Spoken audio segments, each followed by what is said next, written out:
남계서원 인문학 강좌가 2020년 10월 23일 오후 1시부터 함양군 아니면 유도회관 강당에서 유도회원 등 30여 명이 참석한 가운데 열렸다.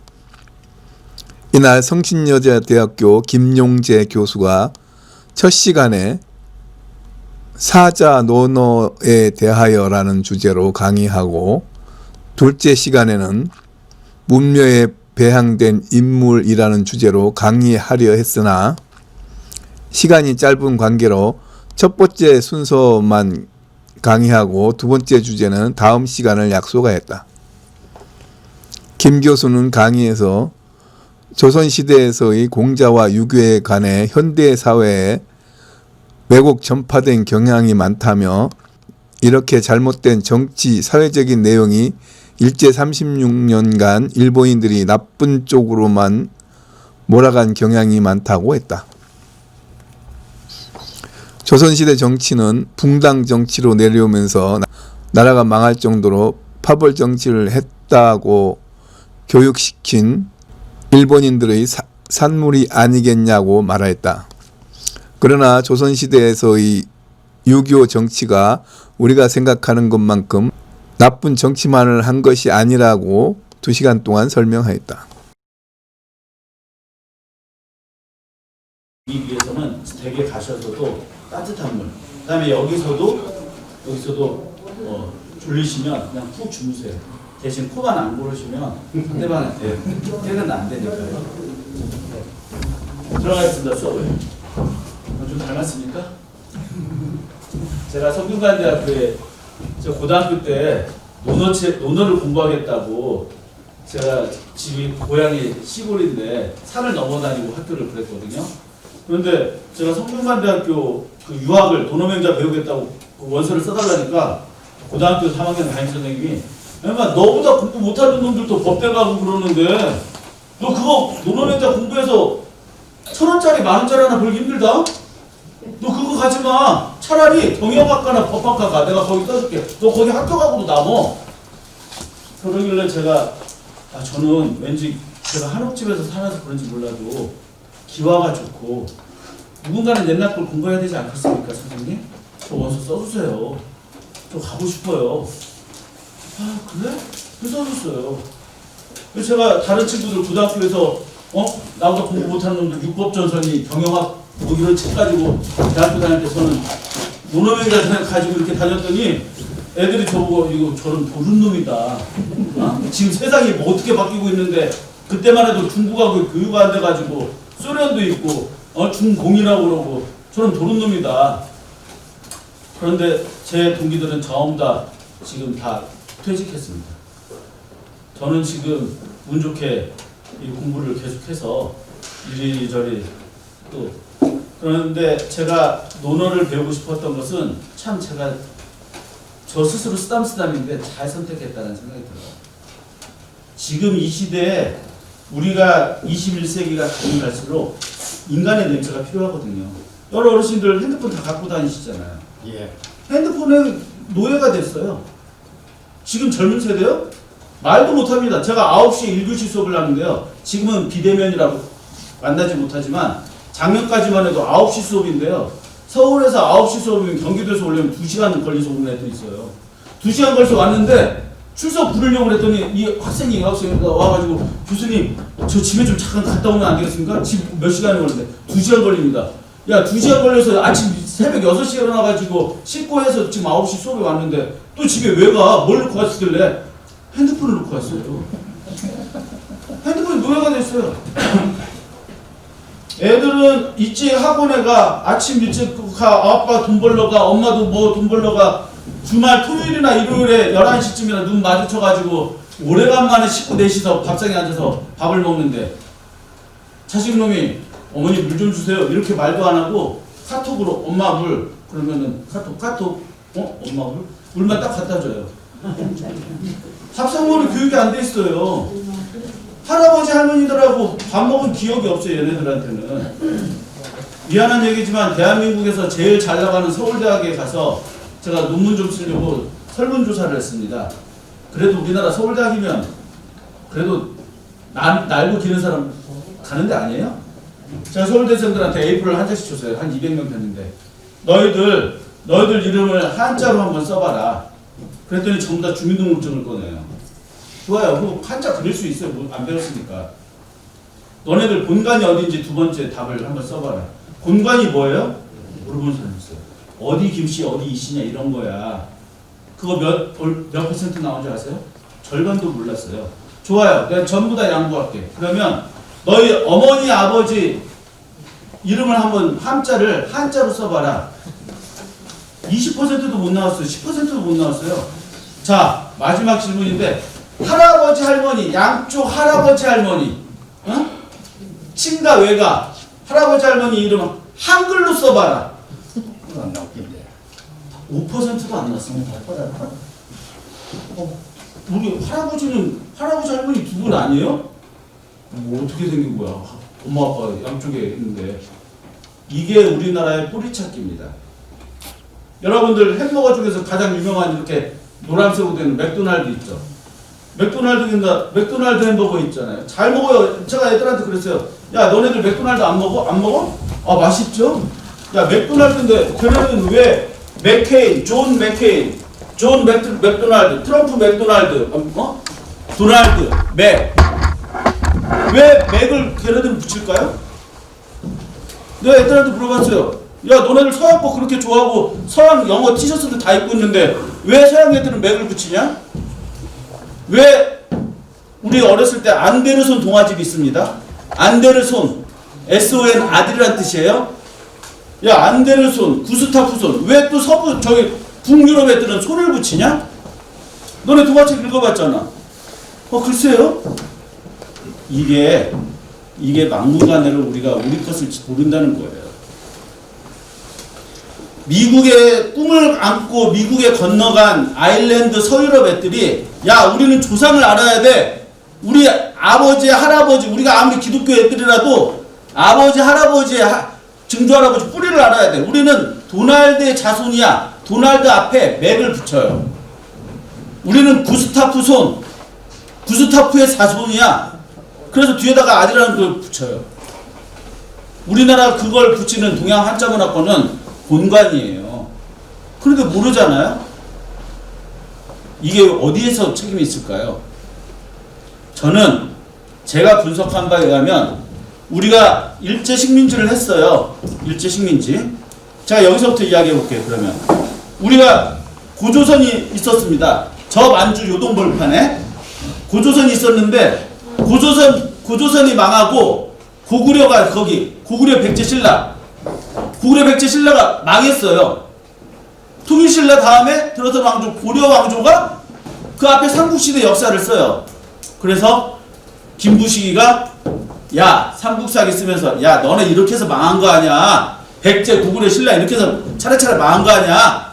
그래서 고려가 반면교사 삼아서 우리 고려는 그렇게 하지 말자. 그래서 고려 왕조가 쫙 나갔어요. 좋아요. 그러면 고려 왕건이 들어서가지고 고려가 망했어요. 고려 마지막 왕 충렬왕, 충수광 이 충성축자 들어간 거는 전부 다 몽고의 사위들이에요. 몽고의 사위들이 뭐 가지고 가요? 여러분들 잔치상에 있는 유가 있죠. 유일과. 몽고놈들이 너무 좋아하니까 기름유자, 꿀밀자, 참기름에다가 쌀 붙여가지고 갔단 말이에요. 고려 백성들은 못 먹는데 그 비싼 걸 가지고 유가를 가지고 고려 그래서 망했어요. 귀족들이 머리 깎고 불교 갔다 오니까 세금 안 내. 세금 안 내는데 고려 정부가 어떻게 무기를 사고 군인을 키워요? 고려가 망했어요? 좋아요. 조선이 들어서 가지고 고려사를 씁니다. 이규보가 너네 고려 이래서 망한 거 아니야? 뭔가 되는 게 해서 먹힌 거 아니야? 그러면서 우리 조선은 그렇게 하지 말자. 이 유교 성리학은 이렇게 가자. 조선 망했어요.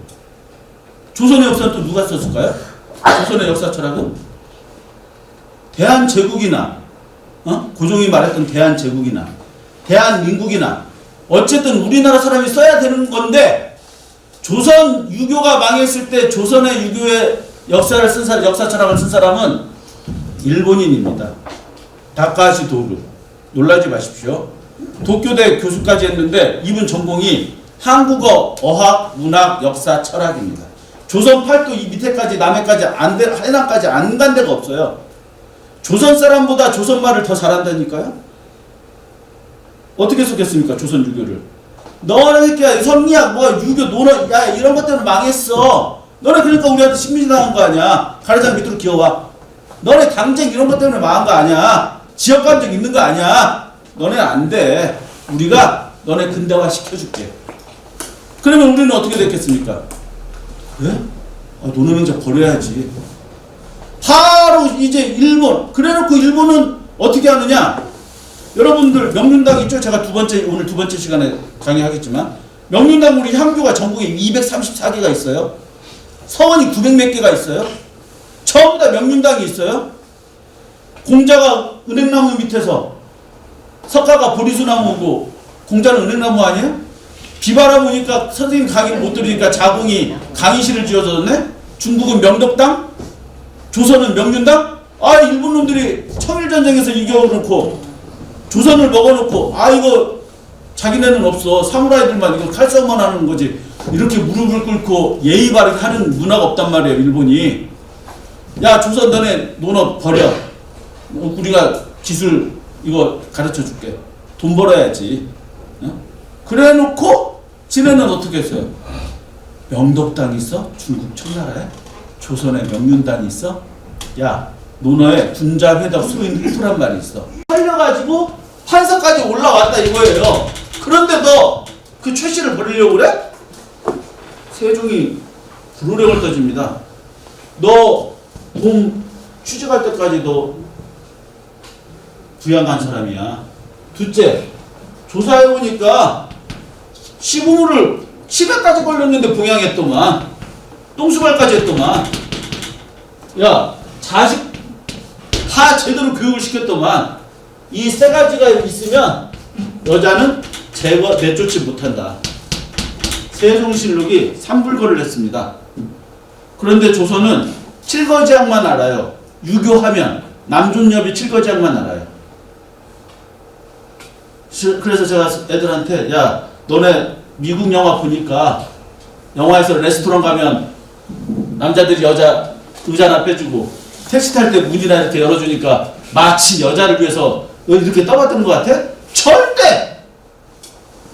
걔네 서양 고대 히랍 아리스토텔레스 플라톤 아리스토텔레스부터 여자는 놀이개라고 했잖아요. 너도 가서 돈 벌어와. 부부 유별에서 별자가 차별이 아닙니다. 입으로 먹고 사는 거하고 힘쓰는 거하고는 칼로 나눠두지 구별하는 거예요. 아무리 여자 씨름 선수여도 남자의 지구력을 못 따라가요. 힘이 다르단 말이에요. 그래서 이런 농경제 사회에서는 여자가 아녀자가 부인이 할 일이 있고 남자가 할 일이 있다 이렇게 나눠 분별을 했을 뿐이에요. 이게 분별이지 차별이 아닙니다. 제가 세종실록에 또 하나의 이야기가 있는데 보세요. 이 만석군 부자의 아버지 부모가 만석군입니다. 만석군인데 여기에 아들하고 딸하고 일남 일녀를 뒀어요. 근데 아들이 결혼을 했네? 이제 이 신의 중심으로 이야기하면 이 신의가 됐겠죠? 근데 이 만석군이 아버지가 죽고 엄마도 돌아가셨어요. 부모가 다 돌아가셨어요. 줄초상이 났어요. 그런데 3년 만에 이 아들이 또 사망했어요. 그런데 광화문 앞에 서울 광화문 청와대 앞에 효자동이라고 있는데요. 그 효자동에 도순지가 출근을 하고 있었는데 쌍구경을 하게 됐어요. 이 세상에서 제일 재밌는 게 불구경하고 쌍구경이잖아요. 승지가 이렇게 출근하다가 쌍구경에서 가보니까 머리를 끄댕이를 잡고 골목에서부터 나와가지고 이 신우이하고 몰키하고 싸움이 붙은 거예요. 그래서 가만히 들어봤어. 왜 싸우는가. 그랬더니 만석군의 재산을 시아버지 이 딸 신우이는 결혼을 아직 미혼입니다. 부모가 돌아가시니까 아들도 사망하니까 이 만석군의 이 재산을 올케하고 신우이가 싸움이 일어난 거예요. 그리고 이 올케하고 신우이뿐만이 아니라 어떤 싸움까지 일어났냐. 이 큰아버지 형제, 작은 아버지들이 또 붙어가지고 다 싸움이 일어난 거예요. 그래서 승지가 데리고 와서 세종한테 이걸 알려줍니다. 어떻게 했습니까? 세종이? 야, 결혼을 했던 안 했던 간에 여성한테도 재산권이 들어가야 돼. 여성에게 재산권을 인정했습니다. 조선시대 때. 우리나라 1990년대인가요? 80년대 후반 90년대 초반에 민법으로 종갓집 여성한테 재산권이 인정됐어요. 20세기 와가지고. 그러니까 우리가 이 유교에 대해서 잘못 알고 있는 게 너무 많습니다. 저는 이런 것들을 바로 잡는 게 필요하다. 제가 뭐 아까 이대호 선생님이 잠깐 말씀해 주셨는데 방송국에서 촬영을 한번 했어요. 방송국에서 촬영을 하는데 제가 그래도 유교를 했으니까 조선의 심장이라고 할 수 있는 조선왕조의 궁궐에 가서 내가 한번 강의를 찍고 싶다. 그랬더니 프로듀서 PD가 교수님 정말 좋으십니다. 그러면 궁궐에서 저희가 준비를 하겠습니다. 그래서 내가 그 궁궐을 다 한 번씩 돌아가면서 촬영을 할 테니까 준비 좀 해주세요. 그래서 프로듀서가 뭐라는 줄 아세요? 우리나라 최고 대학을 나온 이 프로듀서가 하는 말이 우리나라 궁궐이 몇 개나 있다고. 그럼 우리나라 궁궐이 몇 개냐고 제가 물어봤더니 궁궐 한두 개, 두 개 아닙니까? 그랬더니 옆에 있는 PD가 3개 아닙니까? 이렇게 됐어요. 조선의 심장이 경복궁, 예? 그 다음에 창덕궁, 창경궁, 형제궁이죠? 그 다음에 뭐예요? 운영궁. 그러니까 운영궁이라고 하면 그건 숭전대원이고, 네, 경운궁이죠, 경운궁. 경사스러운 구름. 고종황제가 야 청나라 너네만 황제야? 일본도 천황이야? 왜 나는 왕이야? 왜 우리만 제후야? 나도 황제야. 대한제국을 선포한 경운궁. 그 다음에 마지막 하나 서쪽에 있는 경희궁. 5개나 됩니다. 제가 경복궁에 가서 촬영을 하려고 갔는데 뭐 궁궐 개수 몰라도 돼요. 마지막 경희궁은요 궁이 없어졌어요. 이또이루분이 사저로 살다가 이게 그냥 개집 들듯이 뭐 다 없애고 없어졌어요. 경복궁에서 촬영을 하려고 갔는데 온몸에 소름이 끼치고 더 이상 촬영할 수가 없어요.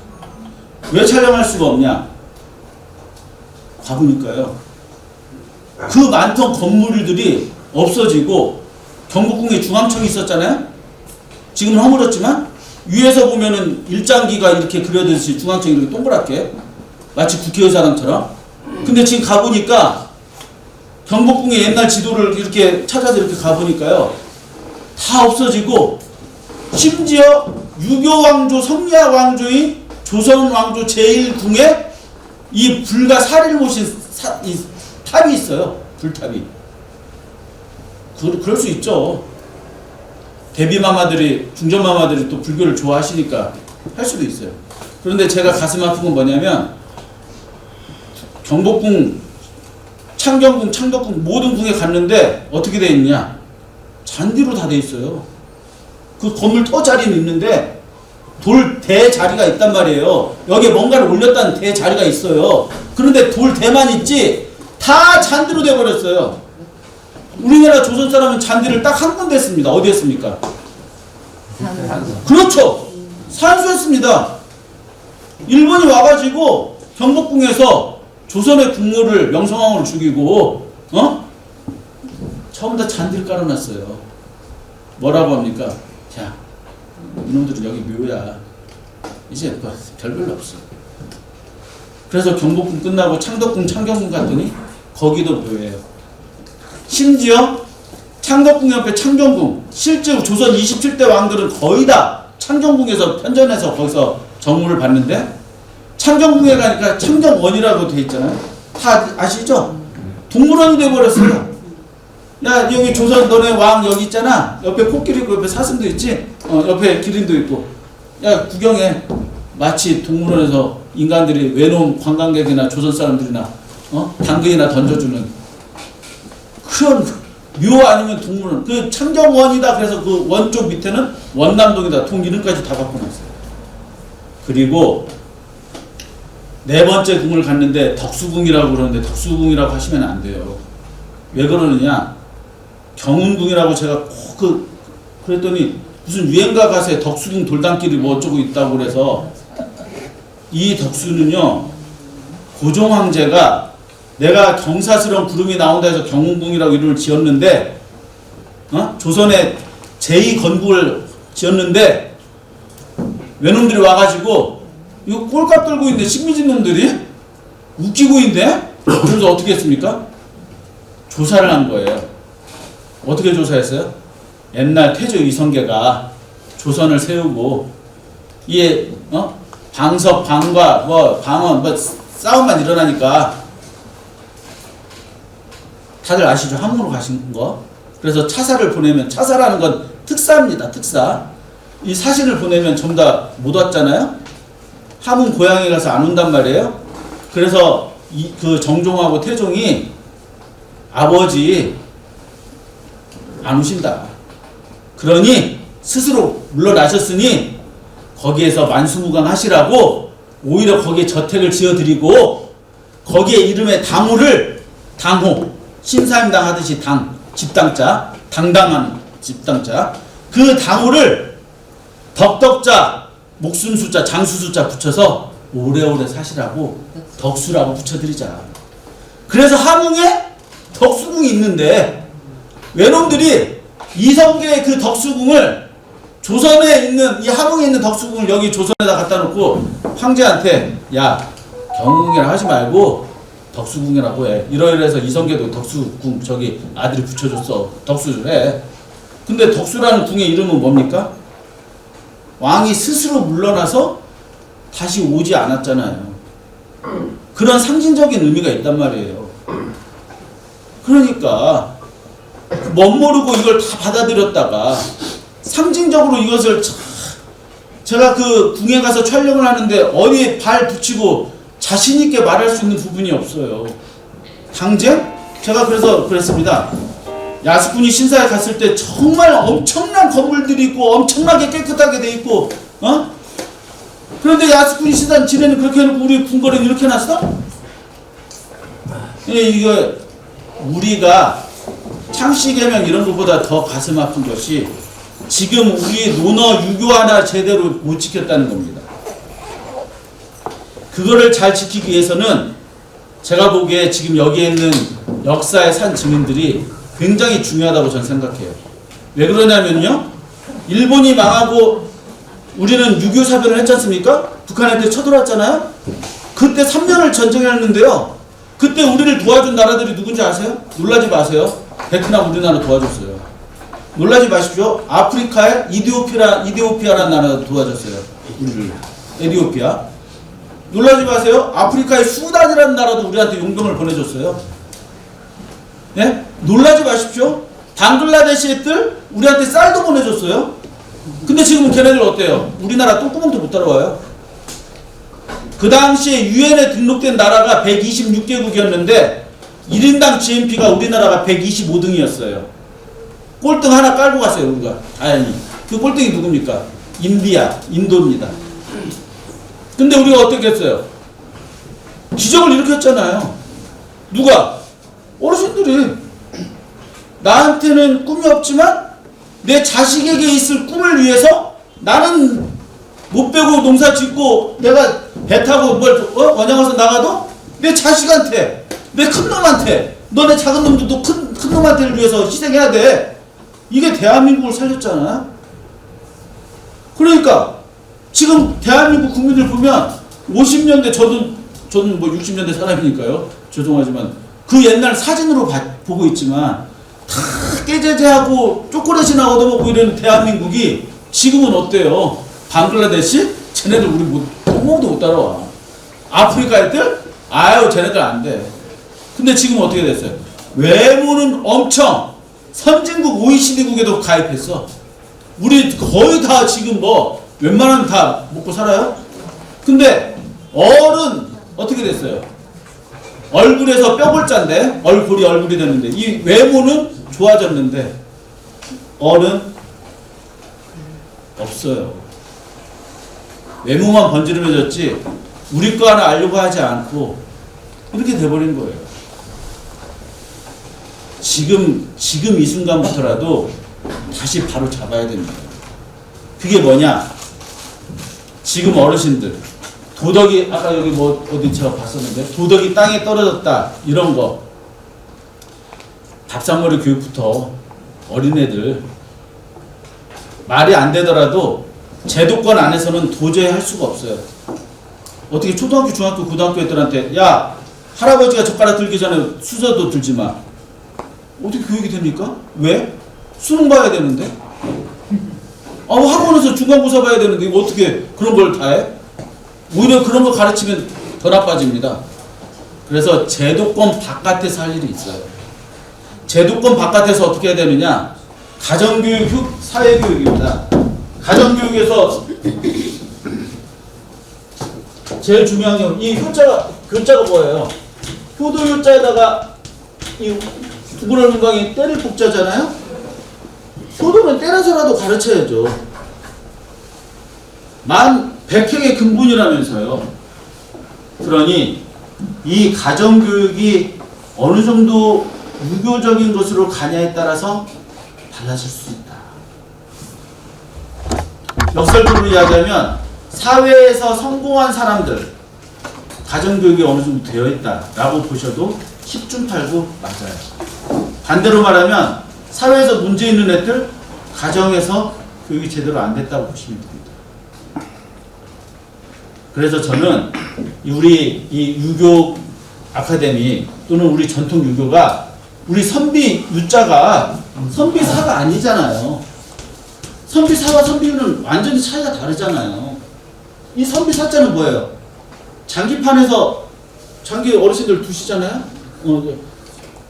임금님 그 궁궐 안에서만 있고 나오지를 못하잖아요. 그겁니다. 나라에서 돈을 주네? 나라에서 쏘나타 차도 주네? 나라에서 관복도 주네? 나라에서 비서도 주네? 이 사람들은 돈 없이는 일을 안 하는 관료예요. 그러면 선비유는 뭡니까? 공자와 같은 사람들. 맨 처음에는 이게 인간과 자연, 사람이 물이 있어야 되잖아요. 우리도 물 여기 안에도 있잖아요. 세계 문명의 발생지, 마을이 들어가는 건 다 물이 있습니다. 심지어 명리학하는 사주팔자에도 수가 있어야 자식이 있어요. 사람들이 몰린다 이거예요. 특히 우리처럼 도장문화권, 변홍사문화권은 비가 없으면 농사를 못 져요. 그래서 인간 세계와 자연 세계를 연결해준다. 말릴 일자가 연결할, 말 잇는다, 이을 일자거든요. 인간과 자연을 연결해주는 사람들이었어요. 예전에는, 공자가 나오기 이전에는. 그래서 이 사람들을 하늘과 땅을 연결해주는 유일한 사람이 이제 왕인데, 하늘과 땅을 연결해주는 여러 사람들, 무당이단 말이에요. 무당들 다니면 작두 들고 다니는 새끼 딸들 많잖아요. 부녀의 딸들, 오방기 들고 다니는 딸들. 공자가 나타나기 전에 이러는데 공자가 나오고서는 어떻게 됐느냐? 인간 세계에 인 플러스 수요와 공급할 때 이게 필요로 할 숫자거든요. 인간 세계에 꼭 필요한 사람이 됐다 이거예요. 왜?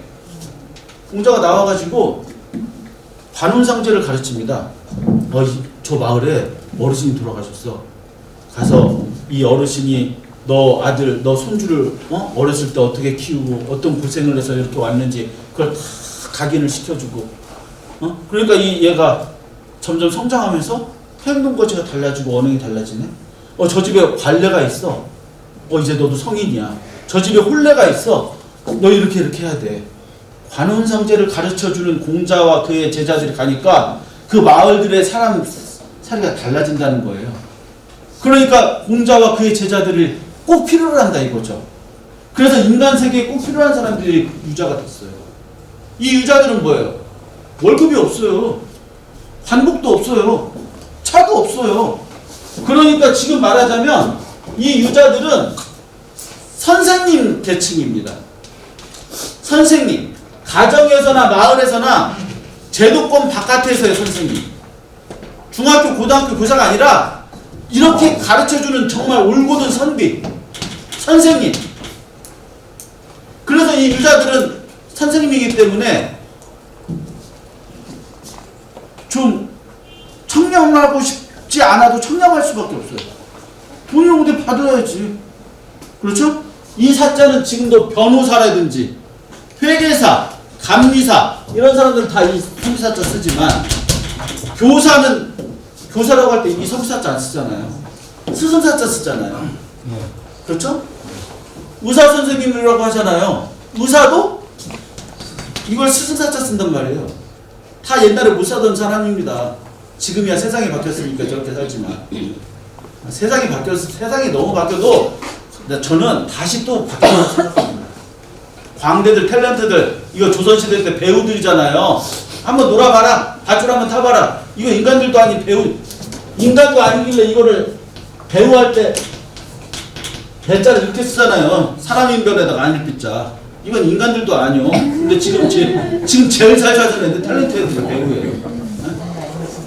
다시 세상이 바뀌는데 저는 이렇게 과학기술 문명이 오면 올수록 분명히 인간의 냄새가 나는 인문주의 냄새가 나는 동양의 공자사상이 그 하버드 대학의 마이클 프렛이 이야기한 것처럼 왜 미국이 선진국인데 논어를 가르치겠습니까?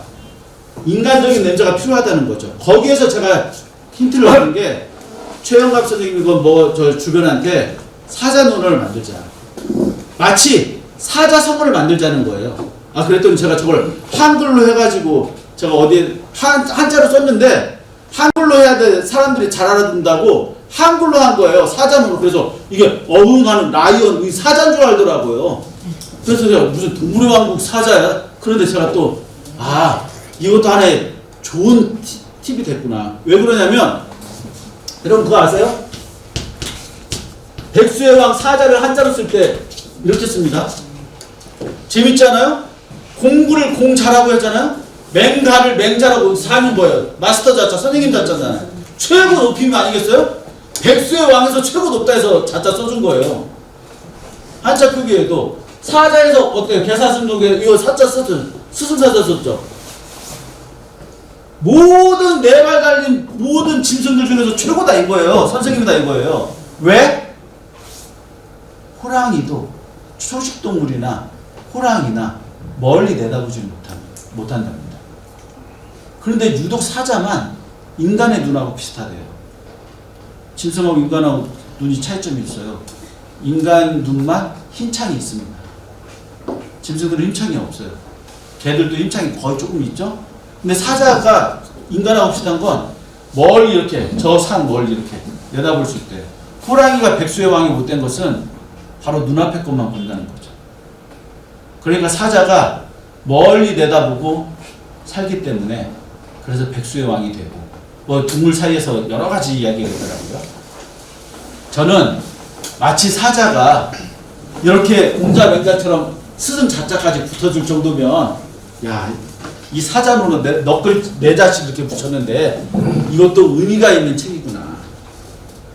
그리고 논어는요 어떻게 보면 저보다 인생을 더 많이 사셨으니까 더 잘 아시겠지만 나침판이거든요. 논어에는 나침판이 있습니다.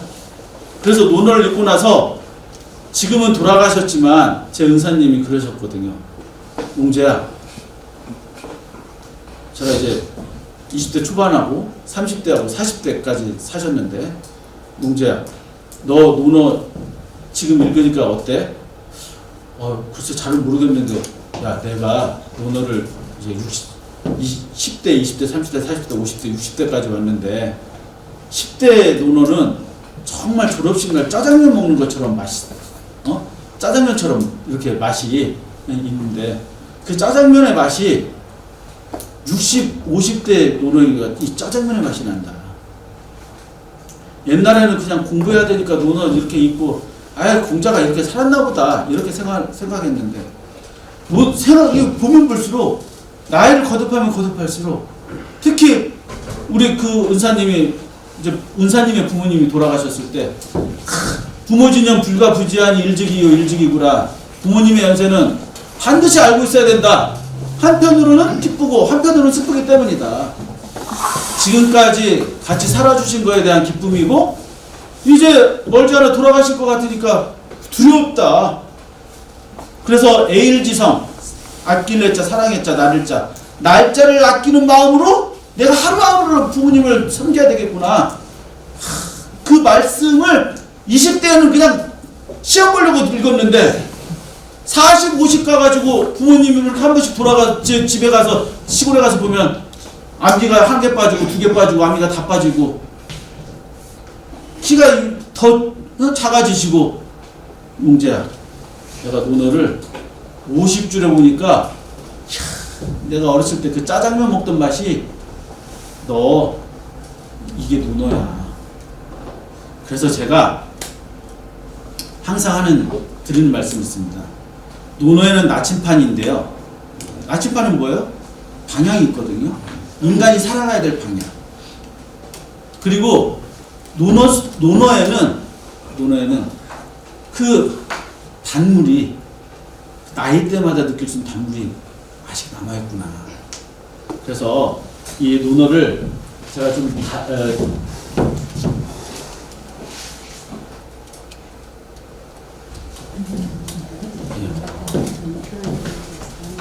이게 잘 안 되나 보네.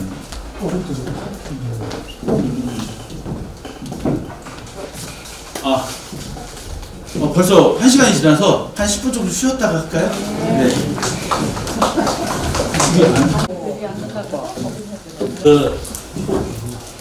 저희 아버지께서 시각장애자시거든요.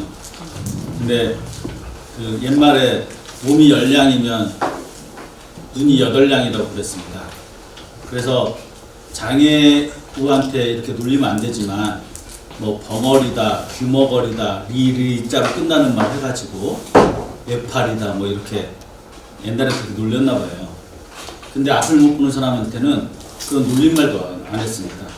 조선시대 공사라는 관직을 줬기 때문에 그분들 이름이 공사가 됐고요. 그 다음에 장님, 님자도 붙이잖아요. 불가에서는 굉장히 업보가 많은 사람이 앞을 못 보게 된다고 해요. 왜냐하면 말을 못하거나 듣지를 못해도 눈으로 보면은 느낌이라는 게 있잖아요. 아, 내 새끼가 이렇게 크고 있구나. 내 부모가 이렇게 나를 해주셨구나. 키워주셨구나. 그래서 깨달을 각자를 보면은요, 여기에 뭐가 들어가냐면 볼견자가 들어가요. 본다는 봐야 깨닫는다는 거예요. 그리고 그것은 눈으로 보니까 깨닫는 거지만 우리 한자 문화권, 유교 문화권의 사람들은 머리로 깨닫고 머리로 외우는 게 아니고 가슴으로 느끼는 거, 깨닫는 거잖아요.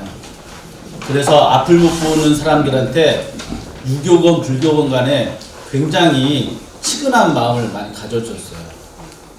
역으로 이야기하면 지금은 어르신들도 마찬가지고 꼬마애들은 더더욱이고요.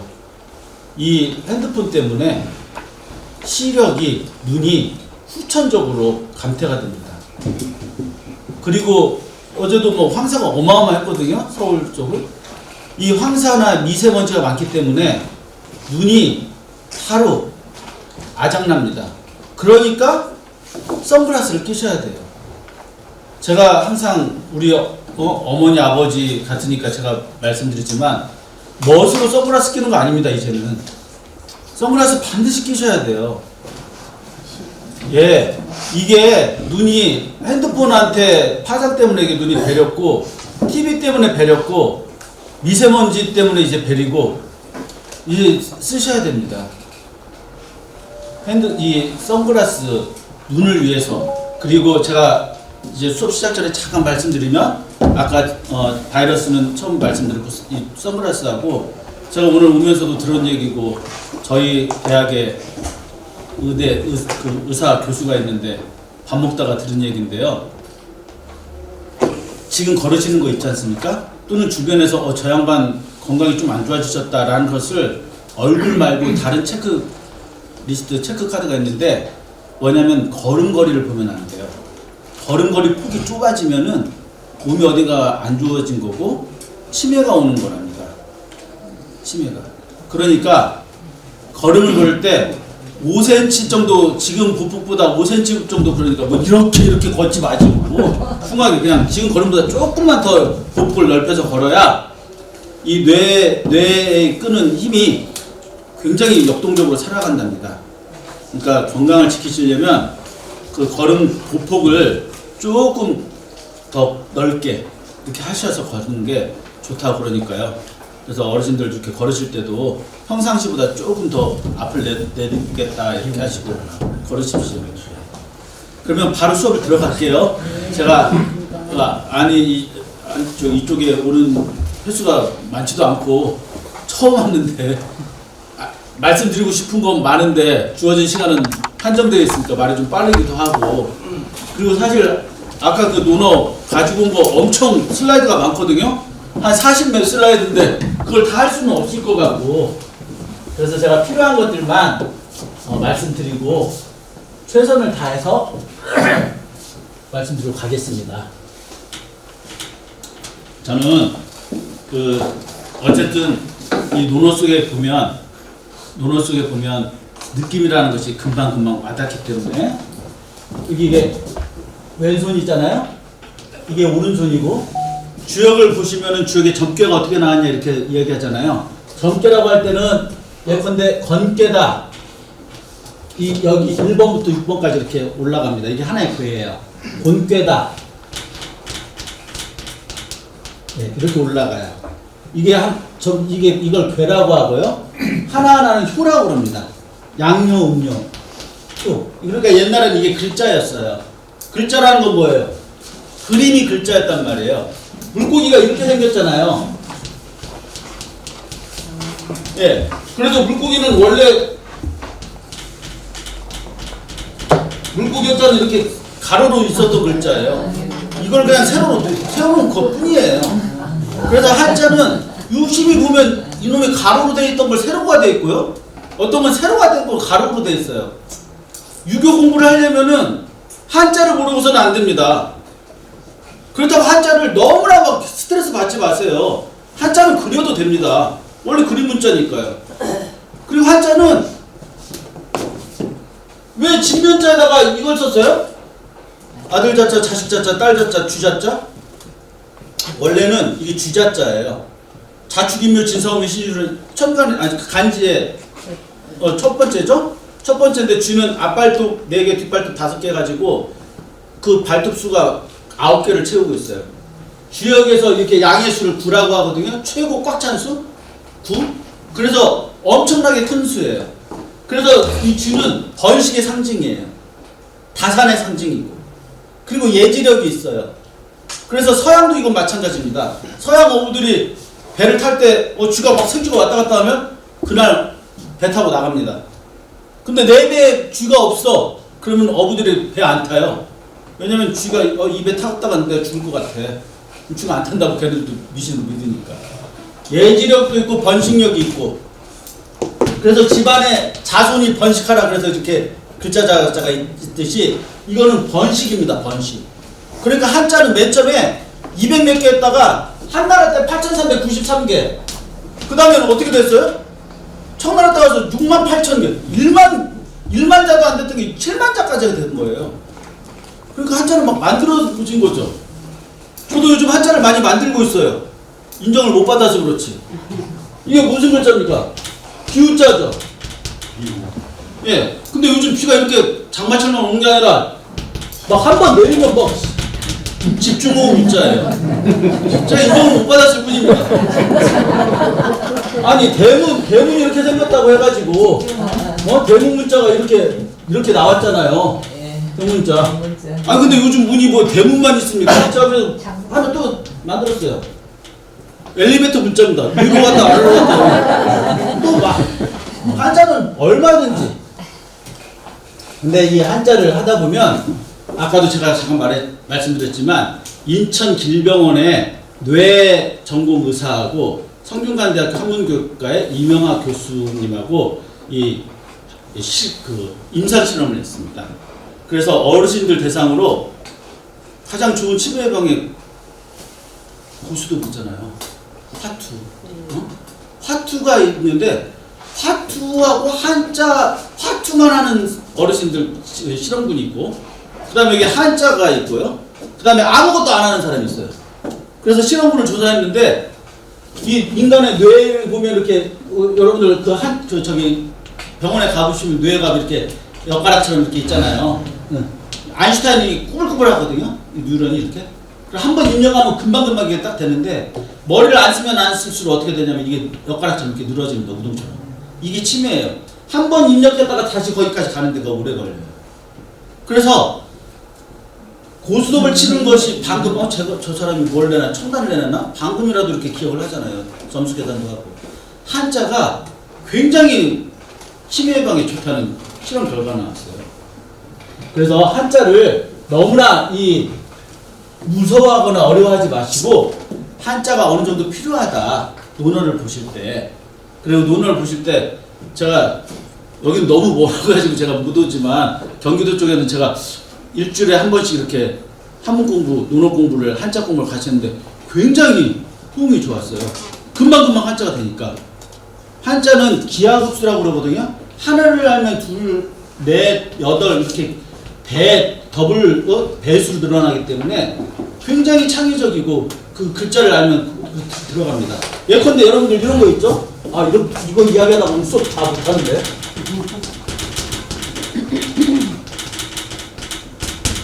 정로환.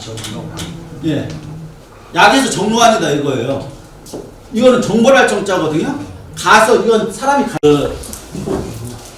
저희 아버지께서 시각장애자시거든요.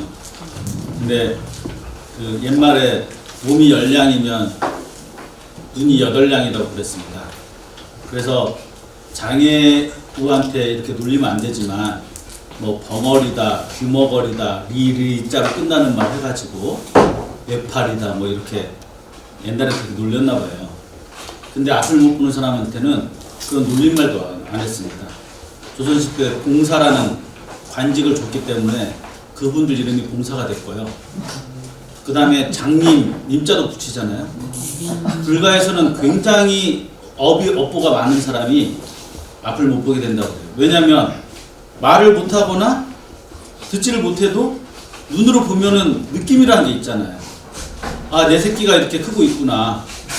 내 부모가 이렇게 나를 해주셨구나. 키워주셨구나. 그래서 깨달을 각자를 보면은요, 여기에 뭐가 들어가냐면 볼견자가 들어가요. 본다는 봐야 깨닫는다는 거예요. 그리고 그것은 눈으로 보니까 깨닫는 거지만, 우리 한자 문화권, 유교 문화권의 사람들은 머리로 깨닫고 머리로 외우는 게 아니고 가슴으로 느끼는 거, 깨닫는 거잖아요. 그래서 앞을 못 보는 사람들한테 유교건 불교건 간에 굉장히 치근한 마음을 많이 가져줬어요. 역으로 이야기하면 지금은 어르신들도 마찬가지고 꼬마애들은 더더욱이고요. 이 핸드폰 때문에 시력이, 눈이 후천적으로 감퇴가 됩니다. 그리고 어제도 뭐 황사가 어마어마했거든요. 서울 쪽은. 이 황사나 미세먼지가 많기 때문에 눈이 하루 아작납니다. 그러니까 선글라스를 끼셔야 돼요. 제가 항상 우리 어머니 아버지 같으니까 제가 말씀드리지만, 멋으로 선글라스 끼는 거 아닙니다. 이제는 선글라스 반드시 끼셔야 돼요. 예, 이게 눈이 핸드폰한테 파장 때문에 이게 눈이 베렸고, TV 때문에 베렸고, 미세먼지 때문에 이제 베리고, 이제 쓰셔야 됩니다. 이 선글라스 눈을 위해서. 그리고 제가 이제 수업 시작 전에 잠깐 말씀드리면, 아까 바이러스는 처음 말씀드렸고, 이 선글라스하고 제가 오늘 오면서도 들은 얘기고, 저희 대학에 의사 교수가 있는데 밥 먹다가 들은 얘기인데요. 지금 걸으시는 거 있지 않습니까? 또는 주변에서 저 양반 건강이 좀 안 좋아지셨다라는 것을 얼굴 말고 다른 체크 리스트 체크 카드가 있는데 뭐냐면 걸음걸이를 보면 안 돼요. 걸음걸이 폭이 좁아지면은 몸이 어디가 안 좋아진 거고 치매가 오는 거랍니다. 치매가. 그러니까 걸음을 걸을 때 5cm 정도, 지금 보폭보다 5cm 정도, 그러니까 뭐 이렇게 걷지 마시고 흉하게 그냥 지금 걸음보다 조금만 더 보폭을 넓혀서 걸어야 이 뇌에 끄는 힘이 굉장히 역동적으로 살아간답니다.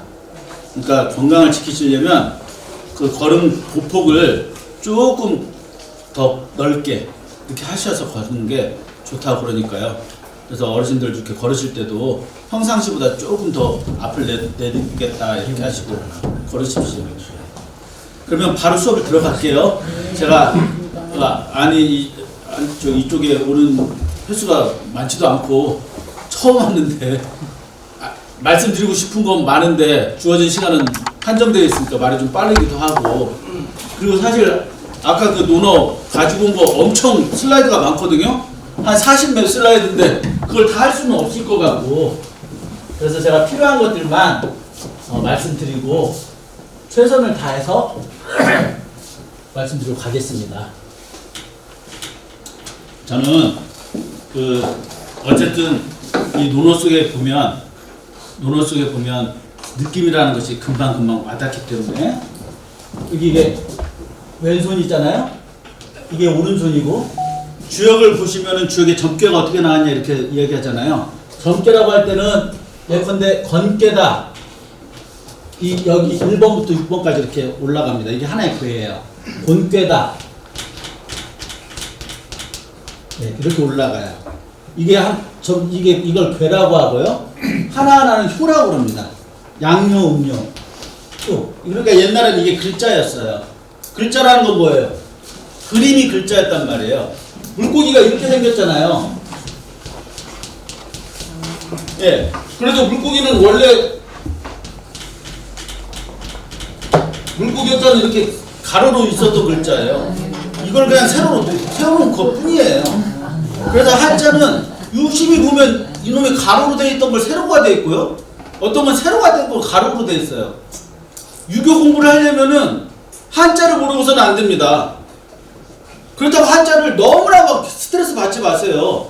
한자는 그려도 됩니다. 원래 그림 문자니까요. 그리고 한자는 왜 진면자에다가 이걸 썼어요? 아들 자자, 자식 자자, 딸 자자, 주자자? 원래는 이게 주자자예요. 자축인묘 진사오미 신유를 간지의 첫 번째죠? 첫 번째인데 주는 앞발톱 4개, 뒷발톱 5개 가지고 그 발톱 수가 9개를 채우고 있어요. 주역에서 이렇게 양의 수를 9라고 하거든요. 최고 꽉 찬 수? 9? 그래서 엄청나게 큰 수예요. 그래서 이 주는 번식의 상징이에요. 다산의 상징이고. 그리고 예지력이 있어요. 그래서 서양도 이건 마찬가지입니다. 서양 어부들이 배를 탈 때 쥐가 막 생쥐가 왔다 갔다 하면 그날 배 타고 나갑니다. 근데 내 배에 쥐가 없어. 그러면 어부들이 배 안 타요. 왜냐면 쥐가 이 배 탔다가 내가 죽을 것 같아. 쥐가 안 탄다고 걔들도 미신을 믿으니까. 예지력도 있고 번식력이 있고. 그래서 집안에 자손이 번식하라 그래서 이렇게 글자자가 있듯이 이거는 번식입니다. 번식. 그러니까 한자는 맨 처음에 200몇 개 했다가 한나라 때 8,393개. 그 다음에는 어떻게 됐어요? 청나라 때 와서 68,000개. 1만 자도 안 됐던 게 7만 자까지 된 거예요. 그러니까 한자를 막 만들어진 거죠. 저도 요즘 한자를 많이 만들고 있어요. 인정을 못 받아서 그렇지. 이게 무슨 글자입니까? 기우자죠. 예. 근데 요즘 비가 이렇게 장마철만 오는 게 아니라 막 한 번 내리면 막 집중호우 문자예요. 제가 인정을 못 받았을 뿐입니다. 아니 대문이 이렇게 생겼다고 해가지고 대문 문자가 이렇게 나왔잖아요. 대문자. 아 근데 요즘 문이 뭐 대문만 있습니까? 자 그래서 하나 또 만들었어요. 엘리베이터 문자입니다. 위로 갔다 아래로 갔다. 또 막 한자는 얼마든지. 근데 이 한자를 하다 보면 아까도 제가 잠깐 말씀드렸지만 인천 길병원의 뇌 전공 의사하고 성균관대학교 한문교육과의 이명하 교수님하고 이 임상 실험을 했습니다. 그래서 어르신들 대상으로 가장 좋은 치매 예방의 고수도 있잖아요. 화투. 화투가 있는데 화투하고 화투만 하는 어르신들 실험군이 있고, 그 다음에 여기 한자가 있고요. 그 다음에 아무것도 안 하는 사람이 있어요. 그래서 실험군을 조사했는데, 이 인간의 뇌를 보면 이렇게, 여러분들 저기 병원에 가보시면 뇌가 이렇게 엿가락처럼 이렇게 있잖아요. 아인슈타인이 꾸불꾸불하거든요. 뉴런이 이렇게.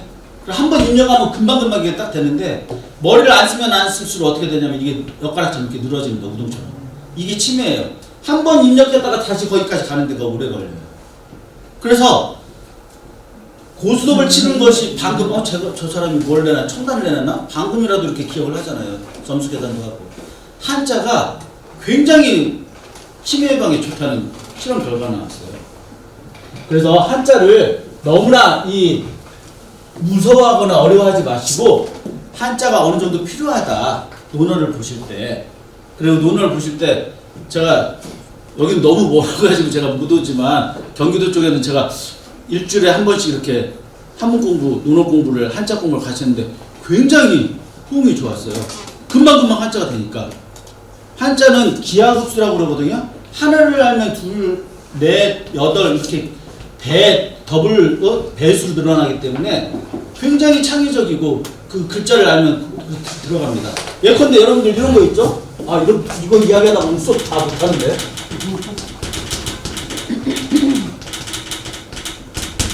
정로환. 예.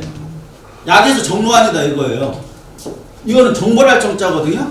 가서, 이건 사람이 간다는 뜻이고, 이건 바를 정자니까 내가 가서 바르게 해주마. 정벌하다는 뜻입니다. 이거 로는 이슬 로자인데 드러낼 로자도 되고요. 그래서 노숙자라고 할 때 길로자로 쓰시면 안 됩니다. 이 드러낼 로자를 써야 돼요. 노출하다 할 때도 이걸 쓰는 거예요. 이슬 로자, 드러낼 로자. 한자는 여러 가지 뜻을 가지고 있어요. 노숙자라 해서 길로자 쓰면은 정말 큰일 납니다. 예컨대 저거 괴한이 나타났어. 저 치안이야. 나 문외한이야. 이거 이제 몹쓸 사냥, 호색한이라고 할 때 저 호색한이야.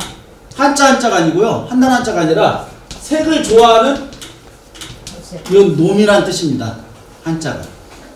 놈. 호색한. 색을 좋아한다 이거죠. 그러니까 이 정로한, 이건 러시아를 이야기할 때 노스케라고 했거든요. 가차식으로. 그게 무슨 얘기냐? 이건 러시아를 정벌하러 갈 때 먹었던 알약이 정로환이에요. 일본 애들이. 그러니까 이 약 이름이나 우리가 일상에서 보면 한문이나 유교 공부를 하려고 하는데 한자 한문에서 막히면 나 이거 겁먹고 안 해. 어르신들도 마찬가지고 젊은 세대들도 마찬가지예요. 그런데 역으로 생각하면 이런 뜻이 있었네? 그러면 더 재밌어져요. 임금님이 사약을 내리셨어. 사약을 먹어라. 그럴 때 다들 사약이라고 하니까 죽을 사자 쓰는 줄 알아요. 죽을 사자 아닙니다. 우리 임금이, 그렇죠. 우리 임금님께서 야 너 이거 먹고 죽어. 임금이 어떻게 백성한테 죽으라고 약을 독약을 줍니까? 쓸 때는 설령 먹고 죽는 약이라다 하더라도 임금님이 하사하다 할 때 내릴 사자를 쓰는 거예요. 그러니까 사약은 이렇게 써야 되는 거죠. 예컨대 사약도 부작용이 일어나요. 부작용이 일어났어. 지금 독감 이거 예방주사 부작용이 일어났는데 바로 제가 엊그저께 신문 보고 바로 신문사에 전화해 줬습니다. 부작용을 한자로 썼는데 부작용을 이렇게 썼어요. 이거는 작용이 일어나지 않은 거잖아요. 이렇게 쓰면 안 돼요. 부작용은 버금부자를 써가지고 생각하지 못한 다른 작용이 일어난 거예요. 무슨 말인지 아시겠어요? 그래서 가장 남성 전립선을 치료하기 위해서 약을 만들었는데 전립선 치료보다는 머리털이 더 많이 나잖아요. 이게 부작용이에요. 생각지 못한 제2의 작용이 생긴 거예요. 작용이 안 일어난 게 아니고. 한문은 굉장히 들어가면 들어갈수록 재밌는 것들이 많아요. 겁을 먹고 대하면은 한문을 접하기가 힘듭니다. 논어를 보실 때 예컨대 지금 우리가 학위시습지를 하려고 그래요. 학위시습지. 그럼 왼손 오른손이죠? 손을 댔죠? 여기다가 아까 저기 주역의 효자를 쓰고요. 책상이 이렇게 있고요. 머리 큰 아이가 이렇게 있어요. 이게 배울 학자예요. 그러니까 아이가 책상에서 이렇게 놓고 공부하는 거다 이거예요. 제가 왜 이거를 이야기하냐면은 논어가 엄청난 세계 4대 성인 중에서 소크라테스나 석가나 예수보다도 최고 선배 아닙니까? 그런데 이 공자가 돌아가시고 나서 다른 책들을 보니까 어마어마하게 난리가 났어요. 우리 공자님 돌아가셨는데 기록을 남겨야 될 것 같아. 도대체 제일 첫 편에 제일 첫 문장은 뭘로 해야 될까? 제자들이요 싸움이 일어납니다. 야, 인으로 해야지 어지린자. 아니야, 의로 해야 돼. 정의로움. 아니야, 공자님 예를 중요시했어. 인의예. 아니야, 인의예지 다 해야 돼. 막 싸움이 일어났는데 그 공자 학단에서 제자들이 합의를 봐서 이긴 게 뭐냐? 배울 학자로 가야 된다. 예. 우리나라 대학이 4년제 대학, 3년제 전문대학 할 것 없이 모든 대학 중앙도서관에 학위시습지 불형료가 없는 대학이 없어요. 제가 중국 대만에도 가봤는데 웬만한 대학들은 도서관에 다 액자에 들어가 있어요. 학위시습지 불형료가. 그런데 제자들이 왜 학위시습지 불형료라 했느냐? 그 해석이 저는 중요해요. 자, 보세요.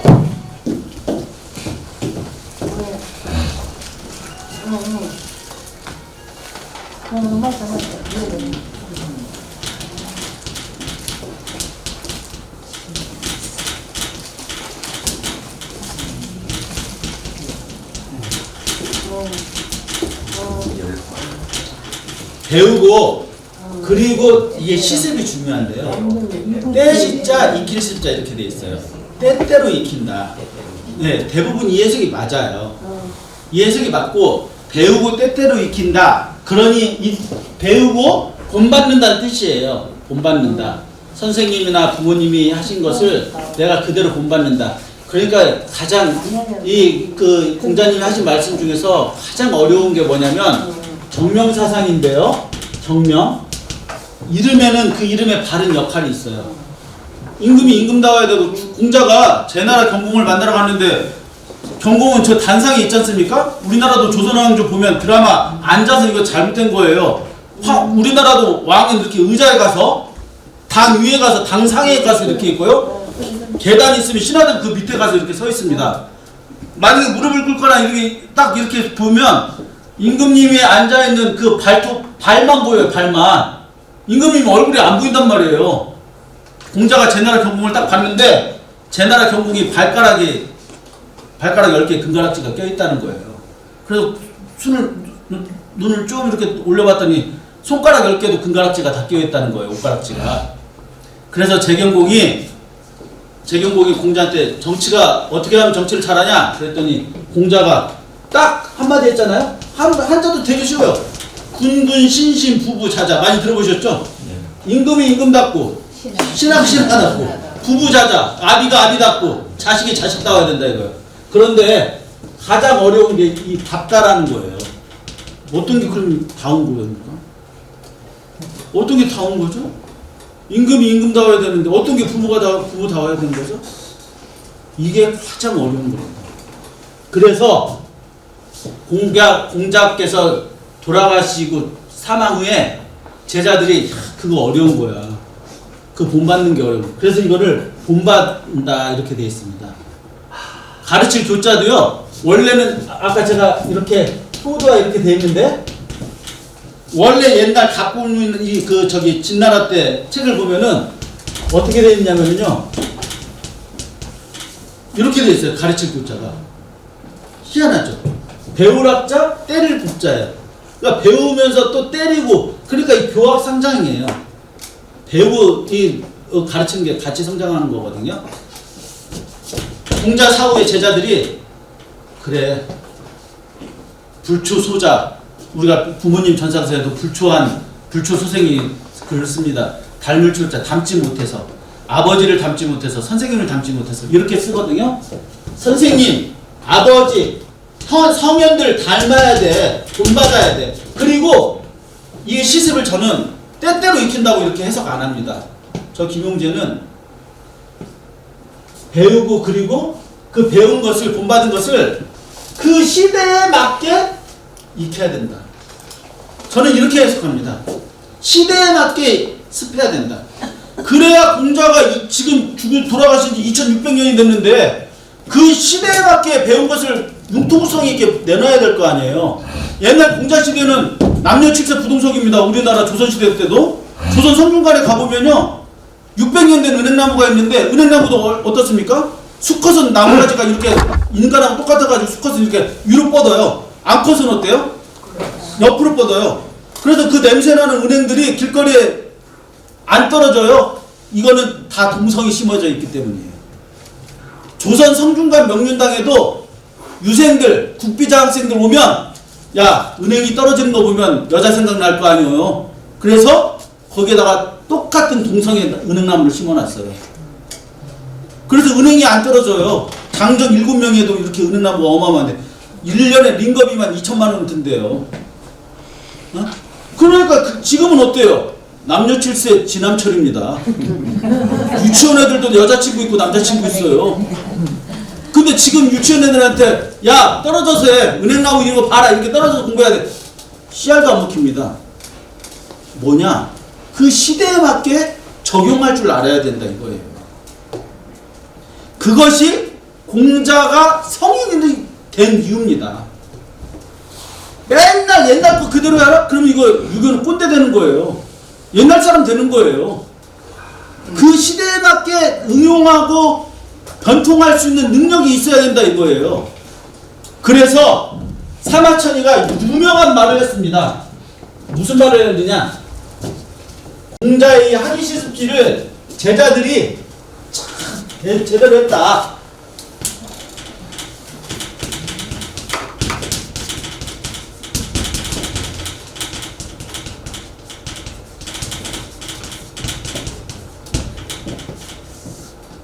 사마천이 뭐라고 그랬냐? 공자 제자들 빤스만 입고 사냥이나 하던 놈이야. 자루는 공자 제자 중에서 저기 누구야? 자하? 복상? 전복자? 점쟁이 무당집 아들내미야. 그 작두 타다 왔어. 아 거기 뭐 자궁? 아 이거 복수 아니야. 칠쪽에 모치라는 놈 아니야. 그거 그 염구 염호? 염색하는 애들이잖아. 이게 가장 직업 중에서도 최악의 직업이야. 이것들 빤스만 입고 싸움질 안 하고 별것들 아닌 건데 이것들 사람을 잘 만드는 거예요. 뭐라고 그러냐? 똥파리 있잖아요. 막 왱 소리 지르면서 막 똥파리 하루에 10리를 못 나릅니다. 똥파리가. 그런데 하루에 1000리를 달린다는 천리막 꼬리에 딱 똥파리가 붙어있으면 그 똥파리도 1000리를 나가요. 사마천이 그 뭐라고 그랬냐? 그 공자와 제자들, 그 제자들이 김이 이게 천리막 기자거든요. 천리막이 꼬리 밑자. 천리막 꼬리에 붙었다 이겁니다. 그래서 별 볼일 없던 공자의 제자들도 위나라에 가서 지금으로 말하자면 기획재정부 장관 했지. 어디 가서 뭐 했지.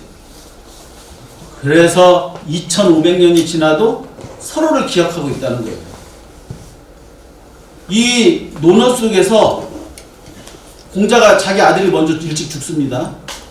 자기 아들이 먼저 일찍 죽어도 공자가 그의 제자 아내니 모든 제자를 사랑한 마음이 효실에 나타나 있거든요. 인간이 살아가야 될 길에 대해서 나침반이 나와 있어요. 그래서 사마천은 기미에 붙은 파리들, 인간이 어떻게 살아가야 되는 건지, 무엇을 만들어내는 것보다 어떻게 살아가는 게 중요하다는 것을 여실히 보여준 게 바로 논어다. 그래서 논어를 보면은 그 사람에 대한 평가도 달라지고요. 제가 아까 말씀드린 대로 효도 달라지고 배움이라는 것도 달라지고 사람을 평가하는 방식도 달라지고 보는 관점도 달라집니다. 여러분 어르신들 보세요. 제가 관점이 얼마나 괴팍하다고 생각하지 마시고요. 자, 호적의 빨간색 이름, 어디 감옥에 갔다 오면 빨간색 쳐진다 이런 말 들어보셨죠? 빨간색 빨갱이다. 안 좋은 의미입니다. 그렇죠? 적자 맞다. 붉을 적자 씁니다. 그런데요, 도장에 빨간색 이름, 자기 이름 찍히면은 전혀 괜찮아요. 인주 붉을 주자잖아요. 도장 이름 빨간색 나오는데 왜 그걸 안 좋아야 합니까? 도장은? 검정색은 저 흑심을 품고 있어. 저거 뭔가 흑막이 있어. 저렇게 검정색이 안 좋은데 관점을 좀 바꿔보면요. 아, 나 흑자 봤어. 아까 적자보다 흑자라고 할 때 더 좋은 거는 검은흑자 쓰잖아요. 그렇죠? 우리가 같은 것을 보더라도 분명히 흰색도 있고 검은색도 있고 회색도 있을 거예요. 그래서 논어 속에는 우리가 생각지 못한 것을 공자께서 말씀하십니다. 공자가 이렇게 말씀한 제자들이 가서 아 선생님 아내는 뭐가 아내는 어떤 제자입니까? 아내는 노력형이야. 내 아내는 따라갈 수도 없어. 그래요? 그럼 선생님 아내보다 못하시네. 그럼 아내는 노력. 자로는 어떤 제자입니까? 자로는 용감해. 용감함을 이야기하면 나도 자로를 따라갈 수가 없어. 그래요? 그 자공은 어떻습니까? 자공은 돈 버는 기술이 어마어마해. 내가 따라갈 수가 없어. 그럼 선생님은 제자들보다 다 못한데 왜 선생님 하세요? 내가 그걸 못하기 때문에 그걸 보는 관점이 생긴 거야. 그래서 논어를 보면 공자는 스승이 아니라 언제는 또 제자하고 똑같은 동격으로 되어 있어요. 그 겸손함이 어마어마해요. 그래서 이 논어 공자가 왜 2500년이 지났는데도 한자 문화권, 심지어 베트남에까지. 베트남이 아까 제가 말씀드린 대로 우리를 원조해줬던 아주 잘 사는 나라였는데 산모작이에요. 여기 베트남 애들 와 있으면 물어보세요. 걔는 뭐만 보면 이모작은 거뜬합니다. 가만히 있어도 막 바나나가 열려요. 근데 얘네들이 왜 우리보다 못 살게 됐습니까? 월나라, 걔네 중국 문화권 월나라 밑에잖아요? 월남입니다. 월나라가 유교 문화권을 가지고 있었어요. 효도를 알고 있단 말이에요, 얘네들도. 근데 효도를 버렸단 말이에요. 한자를 버렸어요. 얘네는 다 알파벳으로 써요. 한자가 없으니까 우리가 말을 내려면 엄마, 빠빠빠 하다가 엄마, 아빠를 한자로 쓰고 한글로 썼는데 자기 글을 버리고 서양 글을 썼단 말이에요. 영어로. 그러니까 어떻게 되겠어요? 그러니까 자기의 문화, 자기의 의식이 얼이 다 빠져버렸죠. 그러니까 어떻게 됐느냐? 옛날 전통적인 가치관이 없으니까 나는 누구지? 나의 뿌리는 베트남은 어디지? 이런 게 없어졌단 말이에요. 제가 그래서 공묘가 자 우리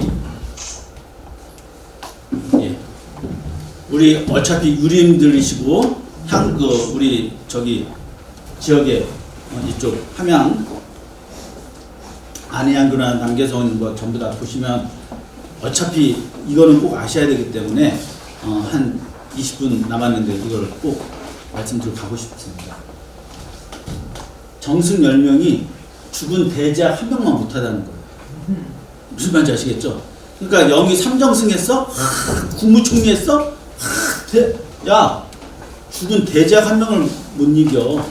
그런데요 대제학 10명도요 이 향교의 문묘에 배양된 현자 한 명이 못 이기는 거예요. 그럼 누가 최고입니까? 문묘에 배양된 현자가 최고입니다. 그깟 영의정 좌의정 필요 없어요. 뭐냐? 대제학에 있는 이 홍문관 대제학, 성균관 대제학 뭐예요? 양심 바른 학자죠. 그런데 그 학자보다도 더 우수한 사람이 누구예요? 야 그거 관료 안 해. 너네 돈과 명예를 쫓는 애들이잖아. 여기 남명조식 좀만 가보면 남명조식 선생 있잖아요. 남명조식 선생 뭐라고 그래요? 이태기한테 야 너 잘해 똑바로 해. 기왕 할 거면은 너 그렇게 해가 되겠어? 큰 소리 치잖아요. 정말 역설적으로 우리나라가 1,000원짜리 5,000원짜리 화폐 있는 퇴계 율곡 선생님이 1,000원 5,000원짜리 화폐 있는데 그 두 분을 동시에 데리고 있었던 사람이 선조대왕이거든요. 그런데 아이러니하게도 조선 왕조 500년에서 가장 못 살았던 데가 퇴계 율곡을 같이 데리고 있었던 선조대왕 때예요. 웃기지 않습니까?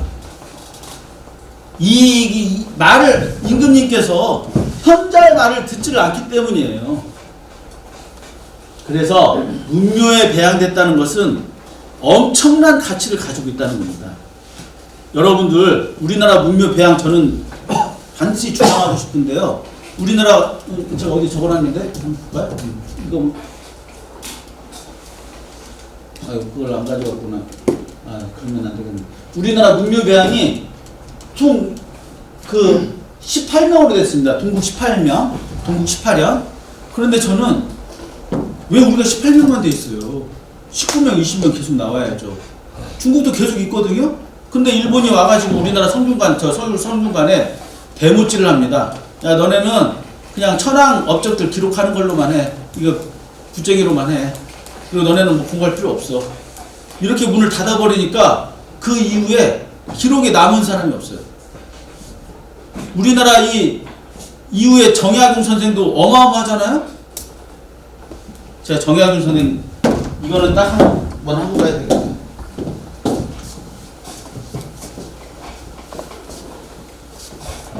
다산 정약용이 여러분 숙종의 아들 누구죠? 숙경, 경종, 영조, 사도, 장조입니다. 그 다음에 정조. 예. 숙종이 그 유명한 장희비 아시죠? 장희비 우리나라 왕 중에 호색한이라고 하면 숙종, 세종대왕, 숙종대왕. 그런데 호색한, 색을 좋아하는 왕들이 아이러니하게 또 정치를 잘하셨어. 어떤 분이 저한테 묻더라고요.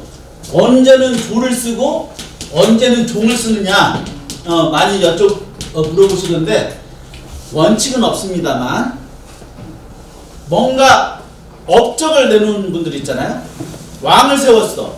나라를 세웠어. 마찬가지고 조선도 마찬가지고 그건 다 하나님이 줬잖습니다. 태조 왕건, 태조 이성계 뭔가 업적이 있어야 돼. 치적이 있어야 조를 씁니다. 그러면 종은 뭐냐? 덕 있는 사람들을 종을 써요. 꼭 맞는 건 아니지만 이렇게 나눠서 썼어요. 조로 쓴 사람보다 종으로 쓴 사람들이 되게 많아요. 꼭 맞는 건 없지만 묘니까 돌아가시고 나서 신하들이 그 묘에다가 이름을 붙이는 거예요. 세종을 이독께서 이렇게 말할 수 없잖아요. 세종대왕께서 이렇게 세종이라고 해야 되니까 그 공문에다가 묘에다가 호를 쓴 거예요. 그래서 어떨 때는 종이고 어떨 때는 조인데 숙종이 장희빈하고 나온 사이가 경종인데 경종이 일찍 사망하죠. 그래서 숙종이 또 하나의 무수리를 봐가지고 그러니까 옛날에는 이거 뭐 한 49금이니까 이야기해도 되겠죠? 19금 49금이니까 예. 옛날에 왜 중전마마한테서 이게 수태가 잘 안 됐냐면 후궁들한테 이렇게 임금님께서 야 나 오늘 이렇게 한다 이렇게 잔다 이렇게 하면은 상관이 없는데 중전마마하고 학궁을 할 때는 이게 엄청나요. 그래서 이게 예, 우물정자로 예, 여기 임금님 중전마마 있으면 여기 8군데 예, 내시하고 이게 저기 누구야 무술이들 상궁들이 대기하고 있어야 됩니다. 혹여 심장마비가 있을 수도 있으니까. 그래서 뭐 닭들도 데리고 있고 뭐 약도 가지고 있고. 근데 닭 뭐가지고 가지고 있으면 잡고 있으면 이게 닭이 가만히 있겠어요? 후덜후덜하고 꽃교도 하고 냄새도 나고 물론 병풍이랑 좀 쳐놓고 좀 멀리 있겠지만 분위기를 잡을 수가 없겠지. 그렇죠? 뭐 좀 하려면 닭이 막 물어대고 막 이러니까. 잘 안 되는 게 예. 그래서 원래 그 장자 상속이 좀 힘들었다 이런 얘기도 있고 꼭 맞는 건 아니고요.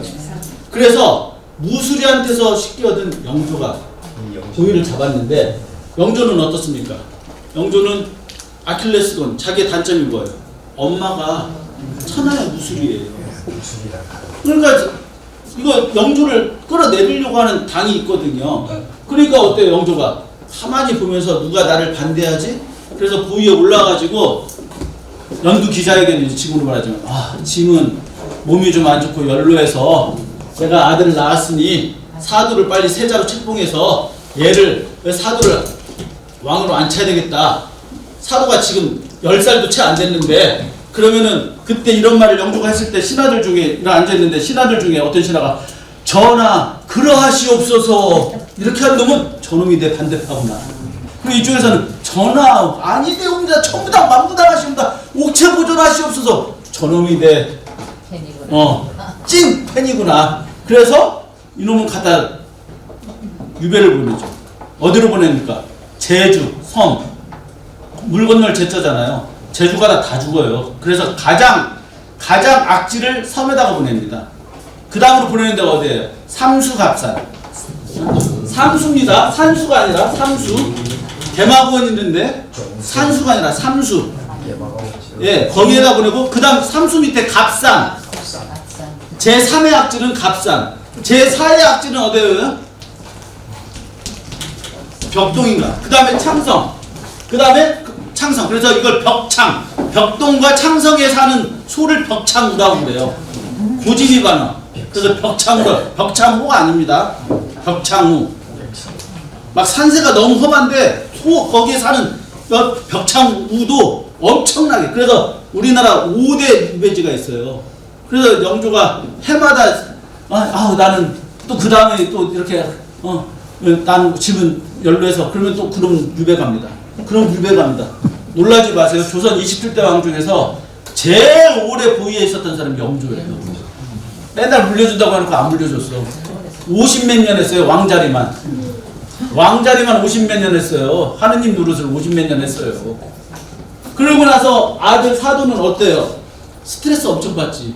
줄 것 같은데 왕자리는 안 주고, 줄 것 같은데 왕자리는 안 주고. 이거 공부도 안 하고 해경공식 동갑내기 결혼시켰더니 허벅지 줘. 빨리 당신 이 책 읽어줘. 그리고 들으면 자고. 맨날 읽으라는 노노맹자는 안 읽고 손자 이런 책이나 읽고 손자병법. 그래서 억울하죠. 근데 이 사도가 그래도 하나 낳고 죽었잖아요. 이 아들 이름이 이산입니다. 이산. 정조의 이름이. 이 산자도 지어낸 글자입니다. 이 정조가 매산자를 썼으면 백성들은 이름을 매산자로 쓸 수가 없잖아요. 이름을 휘한다고 피해야 되니까. 왕 이름 함부로 쓸 수 없으니까. 그래서 정조는 이렇게 희한한 이름. 원래 조선 왕들은 전부 다 외자를 씁니다. 한자를 많이 쓸 수가 없어요. 백성들이 이름을 못 쓰니까. 왕족이 이름, 글자를 두 글자씩 쓰고 있으면 안 되잖아요. 그래서 한 글자씩만 이렇게 만들어서 썼어요. 근데 이 정조가 우리나라에서 정치를 되게 잘했습니다. 다 아시죠? 조선 초기에 세종대왕이 있었다면 세종은 또 누구 때문에 잘 됐어요? 황희정승. 유생들이 데모 엄청 했습니다. 그걸 유소라고 그래요. 선비유자에다 상소소자. 유생들이 광화문 앞에다가 유소하고 수억 거부하고 이걸 권당이라고 그러고 그리고 황희정승이 가서 말리고. 그래서 우리나라 그 데모할 때 황희정승이 그 영의정할 때 이걸 쭉. 그래서 세종은 네 말도 맞고 네 말도 맞고. 그래서 세종은 듣는 정치를 많이 했습니다. 아랫사람으로부터 듣는 정치. 그런데 전쟁 임진왜란 병자호란 뜬다니까 정조는 어때요? 이것들 우리나라는 이렇게 해서는 안 돼. 내가 강력하게 나가야 되겠어. 그래서 여기 유생들이 이렇게 옵니다. 유생들이 이렇게 앉아 있어요. 이쪽에는 이제 관료 신하들이 이렇게 앉아 있습니다. 이걸 뭐라고 그러냐면 경연이라고 그래요. 경연. 임금님도 하루에 한 번씩은 경연을 해야 돼요. 여기 임금님 있죠? 여기 스승이 옆에 앉아 있어요. 좌사관, 우사관 이렇게 앉아 있습니다. 그러면 임금님이 성균관 국비장학생회들하고 신하들 데려다 놓고 하루에 한 번씩 경연을 해야 되는데 세종대왕은 경연을 막 하루에 3, 4번, 4번, 5번씩 한 거예요. 그리고 이 스승은 얼마나 힘들겠어요. 하루에 오전 11시에 한 번만 오면 되는데 세종이 눈 떠가지고 야 빨리 가서 선생님 좀 모셔와. 그러면 이 선생님 저기 이태원 밖에 있는데 이렇게 지명에 원자 들어간 거 있죠? 이태원, 조치원, 사리원. 이 원자가 들어간 건 전부 다 휴게소입니다. 휴게소. 그래서 여관, 술집이 있는 데예요. 술집에서 가마꾼들, 기사들 음주 상태로 운전하고 막 새벽에 옵니다. 그러니까 이 세종대왕 때 이 스승이 세종대왕한테 궐 안에는 원래 남자가 못 잡니다. 4시 이후에는 남자가 포졸도 못 자요. 금유대장 이러면 궐 바깥에서 자는 거예요. 궁 전이 있고 궁 바깥에 궐이 있잖아요. 그래서 궁 전에는 남자가 못 살아요. 임금밖에 없어요. 다 바깥으로 나가야 돼요. 무술이 상궁 4시만 있어야 돼요. 그래서 궐 바깥에 전부 다 있어야 되니까 남자가 못 자는데 이 스승이 세종한테 퇴근하고 부르고 새벽에 부르고 아무 때나 시때도 부르니까 나도 궐 안에 방 하나 달라고. 이 정도로 공부를 열심히 하셔서 세종대왕 최초로 안경도 쓰셨잖아요. 정조가 조선 초기에 황희정승이 있었고 나는 외롭구나. 아버지도 돌아가시고 단파로 이렇게 정조가 이렇게 하루에 공부를 이렇게 하는데 이제 그날 나가서 보니까 이 유생들이 전부 다 토끼눈이에요. 왜냐면 유생들은 전부 다 청계천 가서 날도 더우니까 청계천에 발 담그고 탁족이라고 그럽니다. 세탁할 때 씻을 탁자에 발족자 발 담그고 술 처먹고 있죠. 그래서 말 타고 막 사감선님 잡으러 오면 그 청계천 종로 그 골목으로 숨어요. 그래서 피할 피자 말마자 피막골이 생긴 거예요. 그러다가 아침에 눈 벌겋게 떠가지고 경연자리에 오면 유생들은 여기 와서 졸아요. 정조가 화가 나가지고 니들 이렇게 공부 안 하려면 향부에 존경각이라고 있습니다. 도서관 노필존자 경서경자 집 유각각자 존경각 이게 도서관입니다. 너네 이렇게 공부 안 하려면 나라의 세금으로 니네들 옷도 줘. 니네들 여름 지금 더워가지고 초여름에 초복에 개고기까지 줘. 개고기 못 먹는다고 삼계탕 줘. 중복에는 참외 2쪽 줘. 말고기는 수박 줘. 이거 전부 다 백성이 세금으로 갖다 주는데 공부는 안 하고 맨날 술 처먹고 하고 너네들 안 되겠다. 너네들 그런 책 있을 필요가 없어. 내 옆에다가 규장각이라고 들어보셨죠? 정조가 옛날 선대 그 기록들 전부 다 규장각으로 지어놓고 내 전용 도서관 지어놔. 그래서 정조가 공부 열심히 합니다. 그리고 정조는 맨날 여기 구박해요. 공부 안 하면 혼내.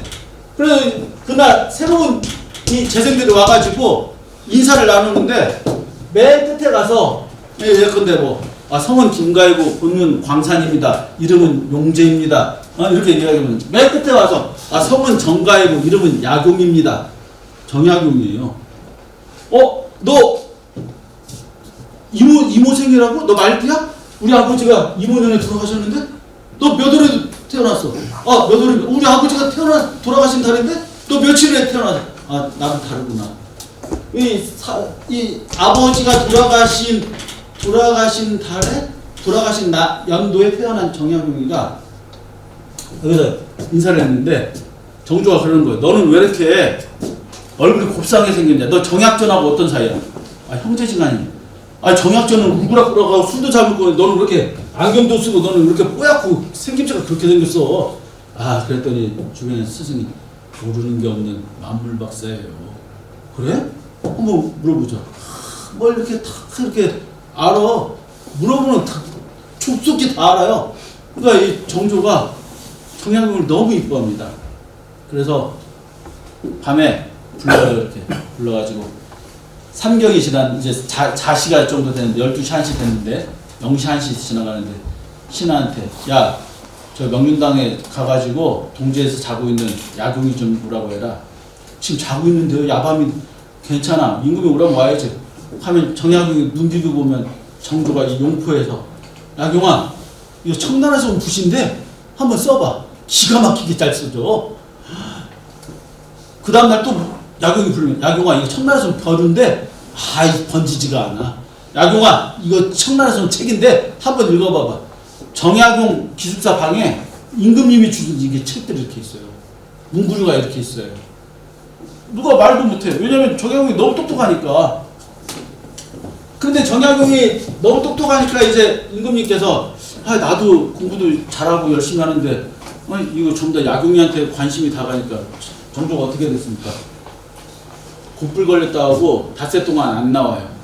닷새 동안 안 나오고 침상에서 삼첩자, 옛날 중국의 사신이 똑같은 글자가 3개 모이면 이걸 삼첩자라고 그러거든요.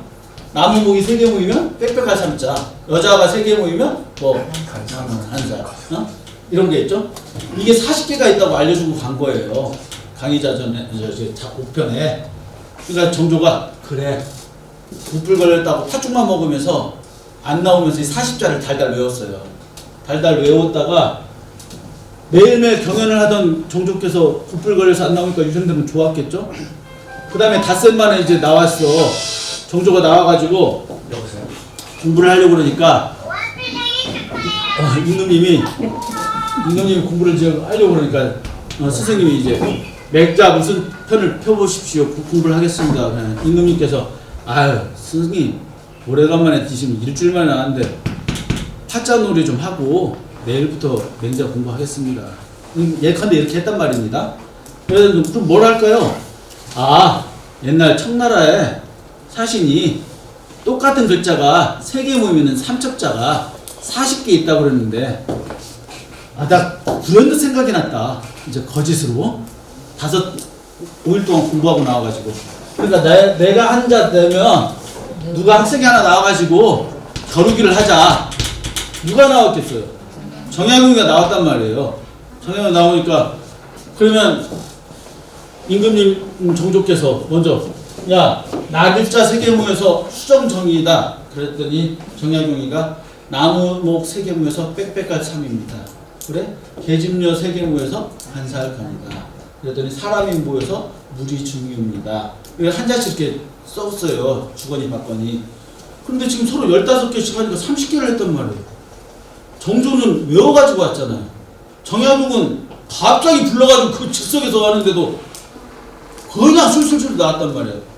그래서 나중에 39개, 40개가 하는데 사슴록 3개 모여서 못생길 축제, 수레거 3개 모여서 시끄러울 굉자이옵니다. 딱 40개가 되니까 임금님이 정조가 얼굴이 팔가면서 여기 있는 유생들 신하들이 서문이 망극하옵니다. 40개가 끝났사옵니다. 생전 처음 들어보는 글자들이 막 나온 겁니다. 정조가 이건 내가 이겨도 진 거나 마찬가지인데 이건 비견 무승부가 됐잖아요. 그랬더니 정조가 참 창피하고 얼굴에 막 빨갛고 땀이 막 나오는데 정약용이 일어서 전하 40개가 아닌 것 같아서 저는 한 글자가 남았사옵니다. 40개라고 분명히 알려줬는데 그래서 정약용이 붓을 달라고 해서 쓰는데 석삼자를 쓰는 거예요. 어때요? 이렇게 웃으시듯이 유생들도 신하들도 다 웃었습니다. 야, 또 야경이한테 또 졌어. 정조가. 임금님이 또 졌어. 우리 야경이를 이길 수가 없어. 근데 야경이가 뭐라고 그러니까 전하 어떻게 이렇게 어려운 글자를 삼척자를 40개나 있는 걸 어떻게 아셨습니까? 이런 거 아무리 해도 삼척자 알려고 해도 찾을 수가 없어요. 전하께서 엄청난 학구열이 대단하십니다. 정조가 얼굴이 칼간해졌어요. 정약용이 뭐라고 그러냐? 전하 가장 기본이 되는 한유자 3개 모이는 건 왜 생각을 못 하셨을까요? 쓸 때 제일 밑에 백성입니다. 그 다음 저희 관료들이고요. 그리고 전하가 맨 위에 계시고 이걸 연결하는 게 전하이십니다. 이게 목민이에요. 칠목자 백성입니다. 백성을 다스리려면 가장 기본이 되는 것부터 이걸 해주셔야 됩니다. 이렇게 뭐 어렵고 힘들고 백성들 모르는 글자 이런 거 알아서 잘났다고 하는 것보다 백성들이 간지럽고 힘들어하는 부분을 연결해 주시는 마음을 꼭 가지십시오. 정조가 속으로 우는 아버지가 돌아가시면서 나한테 친구 같고 나한테 제자 같고 나한테 신하 같은 애를 주셨구나. 세종한테 황희가 있었다면 나한테는 야경이 네가 했다. 엄청 기분 좋은 거예요. 그런데 1년, 2년, 3년, 4년, 5년이 지났는데도 정약용이가 성균관 유생에서 장원급제는커녕 꼴등도 못 붙었어요. 이상하지 않아요? 그래서 정조가 야 답안지 좀 가지고 와봐. 5년 동안 본 답안지 다 가져와. 그래서 정조가 과거 시험장 이걸 알성시라고 합니다. 갑자기 시험 보는 거. 그러니까 11월달 두 번째 주 목요일날 전국 수능을 보는 게 이게 3년마다 보는 10년시라면 갑자기 시험 보는 게 이제 알성시, 증광시가 있어요. 증광시라는 건 갑자기 나라에 경사스러운 일이 생겼어. 그럼 임금님이 야 시험 한번 며칠 날 볼 테니까 전국에 와봐. 이렇게 증광시가 있어요. 근데 실질적으로 실력 있는 애들이 이런 시험에 붙는 거예요. 평소 실력이 있으니까. 그러니까 율곡이 9번이나 전국 수석했으니까 율곡 선생님은 엄청난 실력가인 거 아시겠죠? 증광시 갑자기 이 알성치를 보겠다고 정조가 성균관에 왔어요. 오셔가지고 야 유생들 전부 다 앉아. 시험문제 내가 낼 거야. 정조가 시험문제를 내고 전하 날씨가 춥사옵니다. 들어가시옵소서. 저희가 채점해서 갈게요. 아니 내가 채점까지 다 보고 갈 거야. 채점을 해서 거둬왔는데 이 옛날 조선 과거 답안 이렇게 묶어놓습니다. 위에 이름을 부정행위가 있을까봐. 김용재 내 친구 아들이네? 붙여줄까 봐서. 그래서 시험지를 10점짜리, 20점짜리, 30점짜리 그러고 올라가서 맨 잘 쓴 100점짜리가 이게 물을 납자 시험지 권자 써서 압권이라고 그래요. 그래서 압권이다 이런 말 하는 게 답안지에서 나왔습니다. 그래서 이렇게 압권이 이렇게 딱 맨 위에 있지 않습니까? 그래서 정조가 야 그 압권 그 이름표 한번 띄워봐. 띄워보니까 정약용이네? 야 정약용이 지금 갑자기 시험 봤는데도 나머지 애들 전부 다 백지인데 야 5년 동안 답안지 다 가져와봐. 그랬더니 5년 동안 과거 시험에서 정약용이가 압권이었는데도 불구하고 밑에가 있어요. 이건 채점에 부정행위가 있었다. 그래서 이 정조가 다 잡아들입니다. 그랬더니 뭐라고 그래요? 전하 정약용은 전하 위에 천주 하느님이 있다고 하는 놈이에요. 저놈은 다 그래서 우리가 저놈을 관료로 등용할 수가 없어요. 야 하느님이 있고 말고 내가 왕인데 무슨 소용이야. 필요 없어. 그래서 정약용을 막 유배를 보내야 된다 뭘 했다 그래서 유배도 갔다가 왔는데 정약용한테 무슨 자리를 줬어. 야 너 마음에 안 드는 애들 다 싸잡아 들어가. 전하 저는 이렇게 만약에 정약용이가 연산군 때처럼 연산군 자기 엄마 돌아가신 거 까발려가지고 알면 연산군이 또 미치잖아요. 정조한테 아버지 사도세자 돌아가신 거 그걸 알려주면 단팥 싸움에 희생이 된 거 알면 난리가 나니까 정약용이 한 말도 안 하고 초야에 경기도 화성에 묻혀있다가 거중기 있잖아요. 지렛대를 이용해서 거중기를 만들어가지고 한강에 다리를 놓습니다. 배다리를 놓고 왕을 찾아와서 전하 어서 옮기십시오. 아니 갑자기 와서 뭘 옮기라는 거야. 돌아가신 장조대왕 사도세자의 묘가 장조예요. 사도세자 돌아가신 아버님 장조대왕의 묘를 이제는 빨리 찾아야 됩니다. 생각지도 못한 걸 정약용이가 내 아버지 부친의 묘를 그래서 정약용이가 이거를 사대문 안에 놓으면은 또 시끄러우니까 저 멀리 배다리를 한강에 배다리를 놨으니까 경기도 수원 화성에 놓으시면 됩니다. 그래서 화성에다가 아버지 묘를 이렇게 엄청나게 크게 놓고요. 이걸 융성할 융자라서 융중이라고 했습니다. 그리고 소나무를 막 이렇게 두야청청 숭림을 만들었어요. 숭림을 만들고 거기서 유언을 합니다. 가묘를 만들고 그 신하들한테 나는 절대 다른 데다 묻지 마.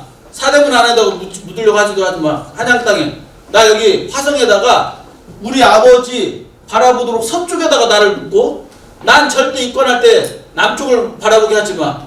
난 우리 아버지를 바라보게 하고 눕혀. 그래서 내가 죽어서도 우리 아버지 묘를 지키겠다. 너네들이 못 지킨 걸 내가 지키겠다. 그래서 지금 가보면 사도의 장조의 묘인 융릉하고 정조의 묘인 건능이 바로 짝짝하는 둘이 있어요. 보기가 아주 좋아요. 부자지간에. 그리고 여기가 완전 녹음이에요. 완전 잔디에다가 송림으로. 그리고 이게 단팥싸움 할 때마다 정조가 야 자비를 놓아라 채비를 놓아라. 그래서 어디 갑니까? 수원에 갑니다. 화성에 갑니다. 임금님은 가마 타고 가니까 더운 여름에 상관없지만 신하들은 걸어가야 되잖아요. 이건 막 수염이지 땀이 이거 뭐 엄청 더운데 그래서 이 걸어갈 때 정조가 너네들 기합 받은 벌 받으라는 거야. 가는데 어느 날 삼복더위에 갔는데 무술이들이 여기다가 사과도 올리고 제수를 올려야 되지 않습니까? 임금 가마 타고 정조가 잠깐 졸고 있었나. 여자들 비명소리가 나서 깼어요. 깼더니 정조하고 상궁들이 무술이하고 상궁들이 도망와요. 이 사도세자 묘에서. 그래서 정조가 놀라가지고 가마에서 내려서 가는데 이 신발이 벗어 이거 실록에 있는 겁니다. 신발이 벗어졌어요. 한 장이. 가봤더니 실록에 뭐라고 되어 있냐면 삼복도이어가지고 녹음이 우거져서 온 세상이 초록색이다. 심지어 아버지를 위해서 소나무 숲을 송림을 만들어줬는데 그 삼복도위에 사도의 묘 윗부분만 마치 백설이 내린 것 같았다. 입추의 여지가 없다. 입추라면 가을추가 아니고요. 설립자, 송고추자. 송곳을 세워놓을 땅 색깔이 보이지 않을 정도로 백설이 내린 것 같았다. 아버지를 위해서 심어놓은 소나무에서 송충이들이 내려와가지고 이걸 여기를 덮었다. 정조가 그 자리에서 내가 하찮은 미움을 너네들 용서를 뭐 살려줄 수 있지만 억울하게 돌아가신 우리 아버지의 뼈물을 빨아먹는 건 이장은 지 얼마 안 됐는데 뼈물을 빨아먹으려고 니네들이 내려온 건 내가 도저히 못 참겠다. 그래서 정조가 맨발로 가서 이걸 막 하는데 안 죽잖아요. 송충이들이 잘. 이거를 이렇게 쓸어 담아가지고 막 입으로 깨물어서 죽이고 발로 죽이고 이게 막 송충이들 온몸에 붙은 거예요. 그래서 막 쏠 거 아닙니까? 그러니까 제가 보기엔 지금으로 하면 쇼크 비슷한 거예요. 그래서 쓰러지셨지. 그 신하들이 대단하신 효심이다. 저 효심이 아까 말했던 이 목민으로 이게 된 거다. 그 이후부터는 정조의 말이라면 신하들이 뭐라고 토를 못 따라요. 너무나 효성을 임금님이 저렇게 하니까. 그에 대해서 임금님이 이렇게 보여주고 정약용은 경기도 남양주에 가서 살고 있었는데 야경아 보고 싶다. 한번 와라. 야경아 갔는데 그날 가는 날 임금님 정조가 돌아가셨어요. 그래서 정약용이 네 발로 기어 들어가요. 국상 중인데 정약용이 유배를 갑니다. 전라도 광진으로. 아시죠? 과골삼천이라고 이 앉아서 공부하고 그 방바닥이 복숭아뼈가 이렇게 들어갈 정도로 방바닥이 그 정도로 앉아서 공부하는데 유배를 가면 그냥 그 집안에만 있는 거 아닙니다. 이렇게 돌아다녀요. 아침 산책도 하고 포졸이랑.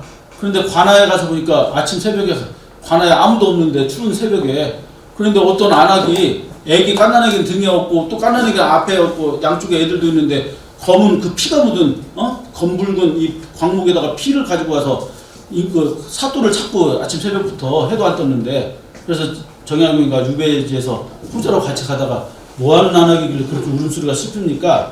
아니 나으리 한번 들어보세요. 아니 내가 지금 애를 낳은 지 37일도 안 지났어. 21일도 안 지났는데 이 갓난아기한테 세금 내라 부역세가 떨어졌어요. 이게 말이나 됩니까? 이거 뭐 노동을 할 줄 알아요. 이게 10살만 돼도 뭘 노동을 해서 세금을 내겠는데 갓난아기가 어떻게 세금을 냅니까? 이게 나라님이 이렇게 제대로 하시는 거예요? 그래서 내가 이 갓난아기 내 아들은 죄가 없어요. 내 아들은 가만히 밤새도록 생각해보니까 이 아기를 낳게 한 내 서방 저놈이 나쁜 놈이다. 애를 낳게 한. 그래서 쿨쿨 자고 있는데 서방이 남글을 잘라가지고 왔어요. 밤에. 저놈이 살았는지 죽었는지 모르겠는데 그래서 이걸라도 세금으로 내려고요. 이 정약용이 우리 정조대왕께서 조금만 더 오래 사셨으면 정조가 담배를 너무 좋아해가지고 정약용이 유배지에서 어떻게 상수를 올립니까?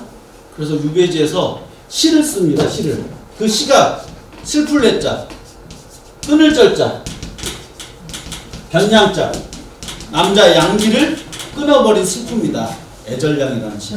너무 길어서 제가 외지를 못하겠습니다. 죄송하지만 이 애절량을 써가지고 이거 세금제도가 잘못됐다. 이게 문민이 이게 아닌데.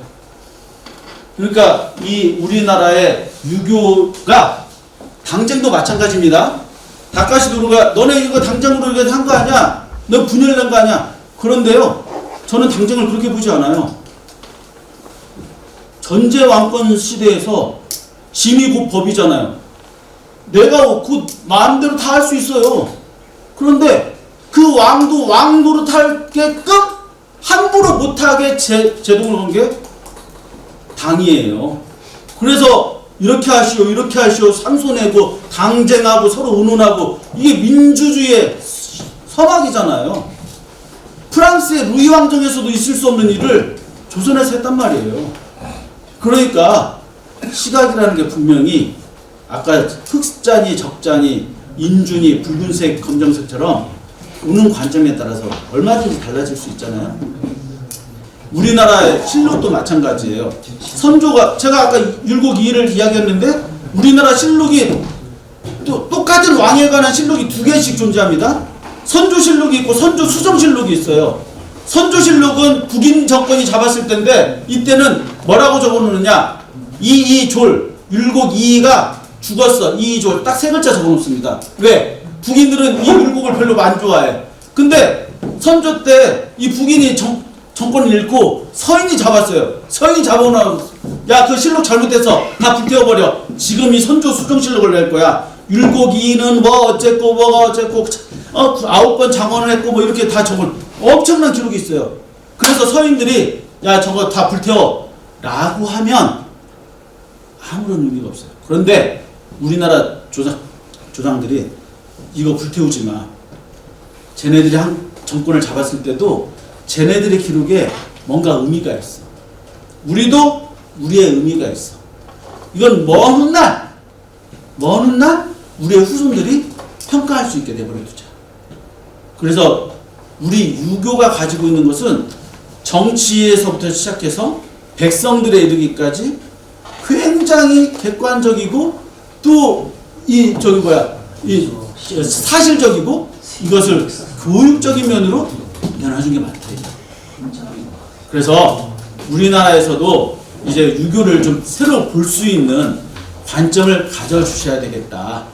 그런 부분이 이제 논어나 한자 한문에서부터 또 논어에 담겨진 의미서부터 또 다음에 제가 한번 오면 이 공묘에 관해서 제가 또 한번 설명을 해드려가지고 이 우리 유교 문화에 대해서 조금 더 쉽게 접근할 수 있는 방법을 말씀드리도록 하겠습니다. 오늘 동참해 주셔서 감사합니다.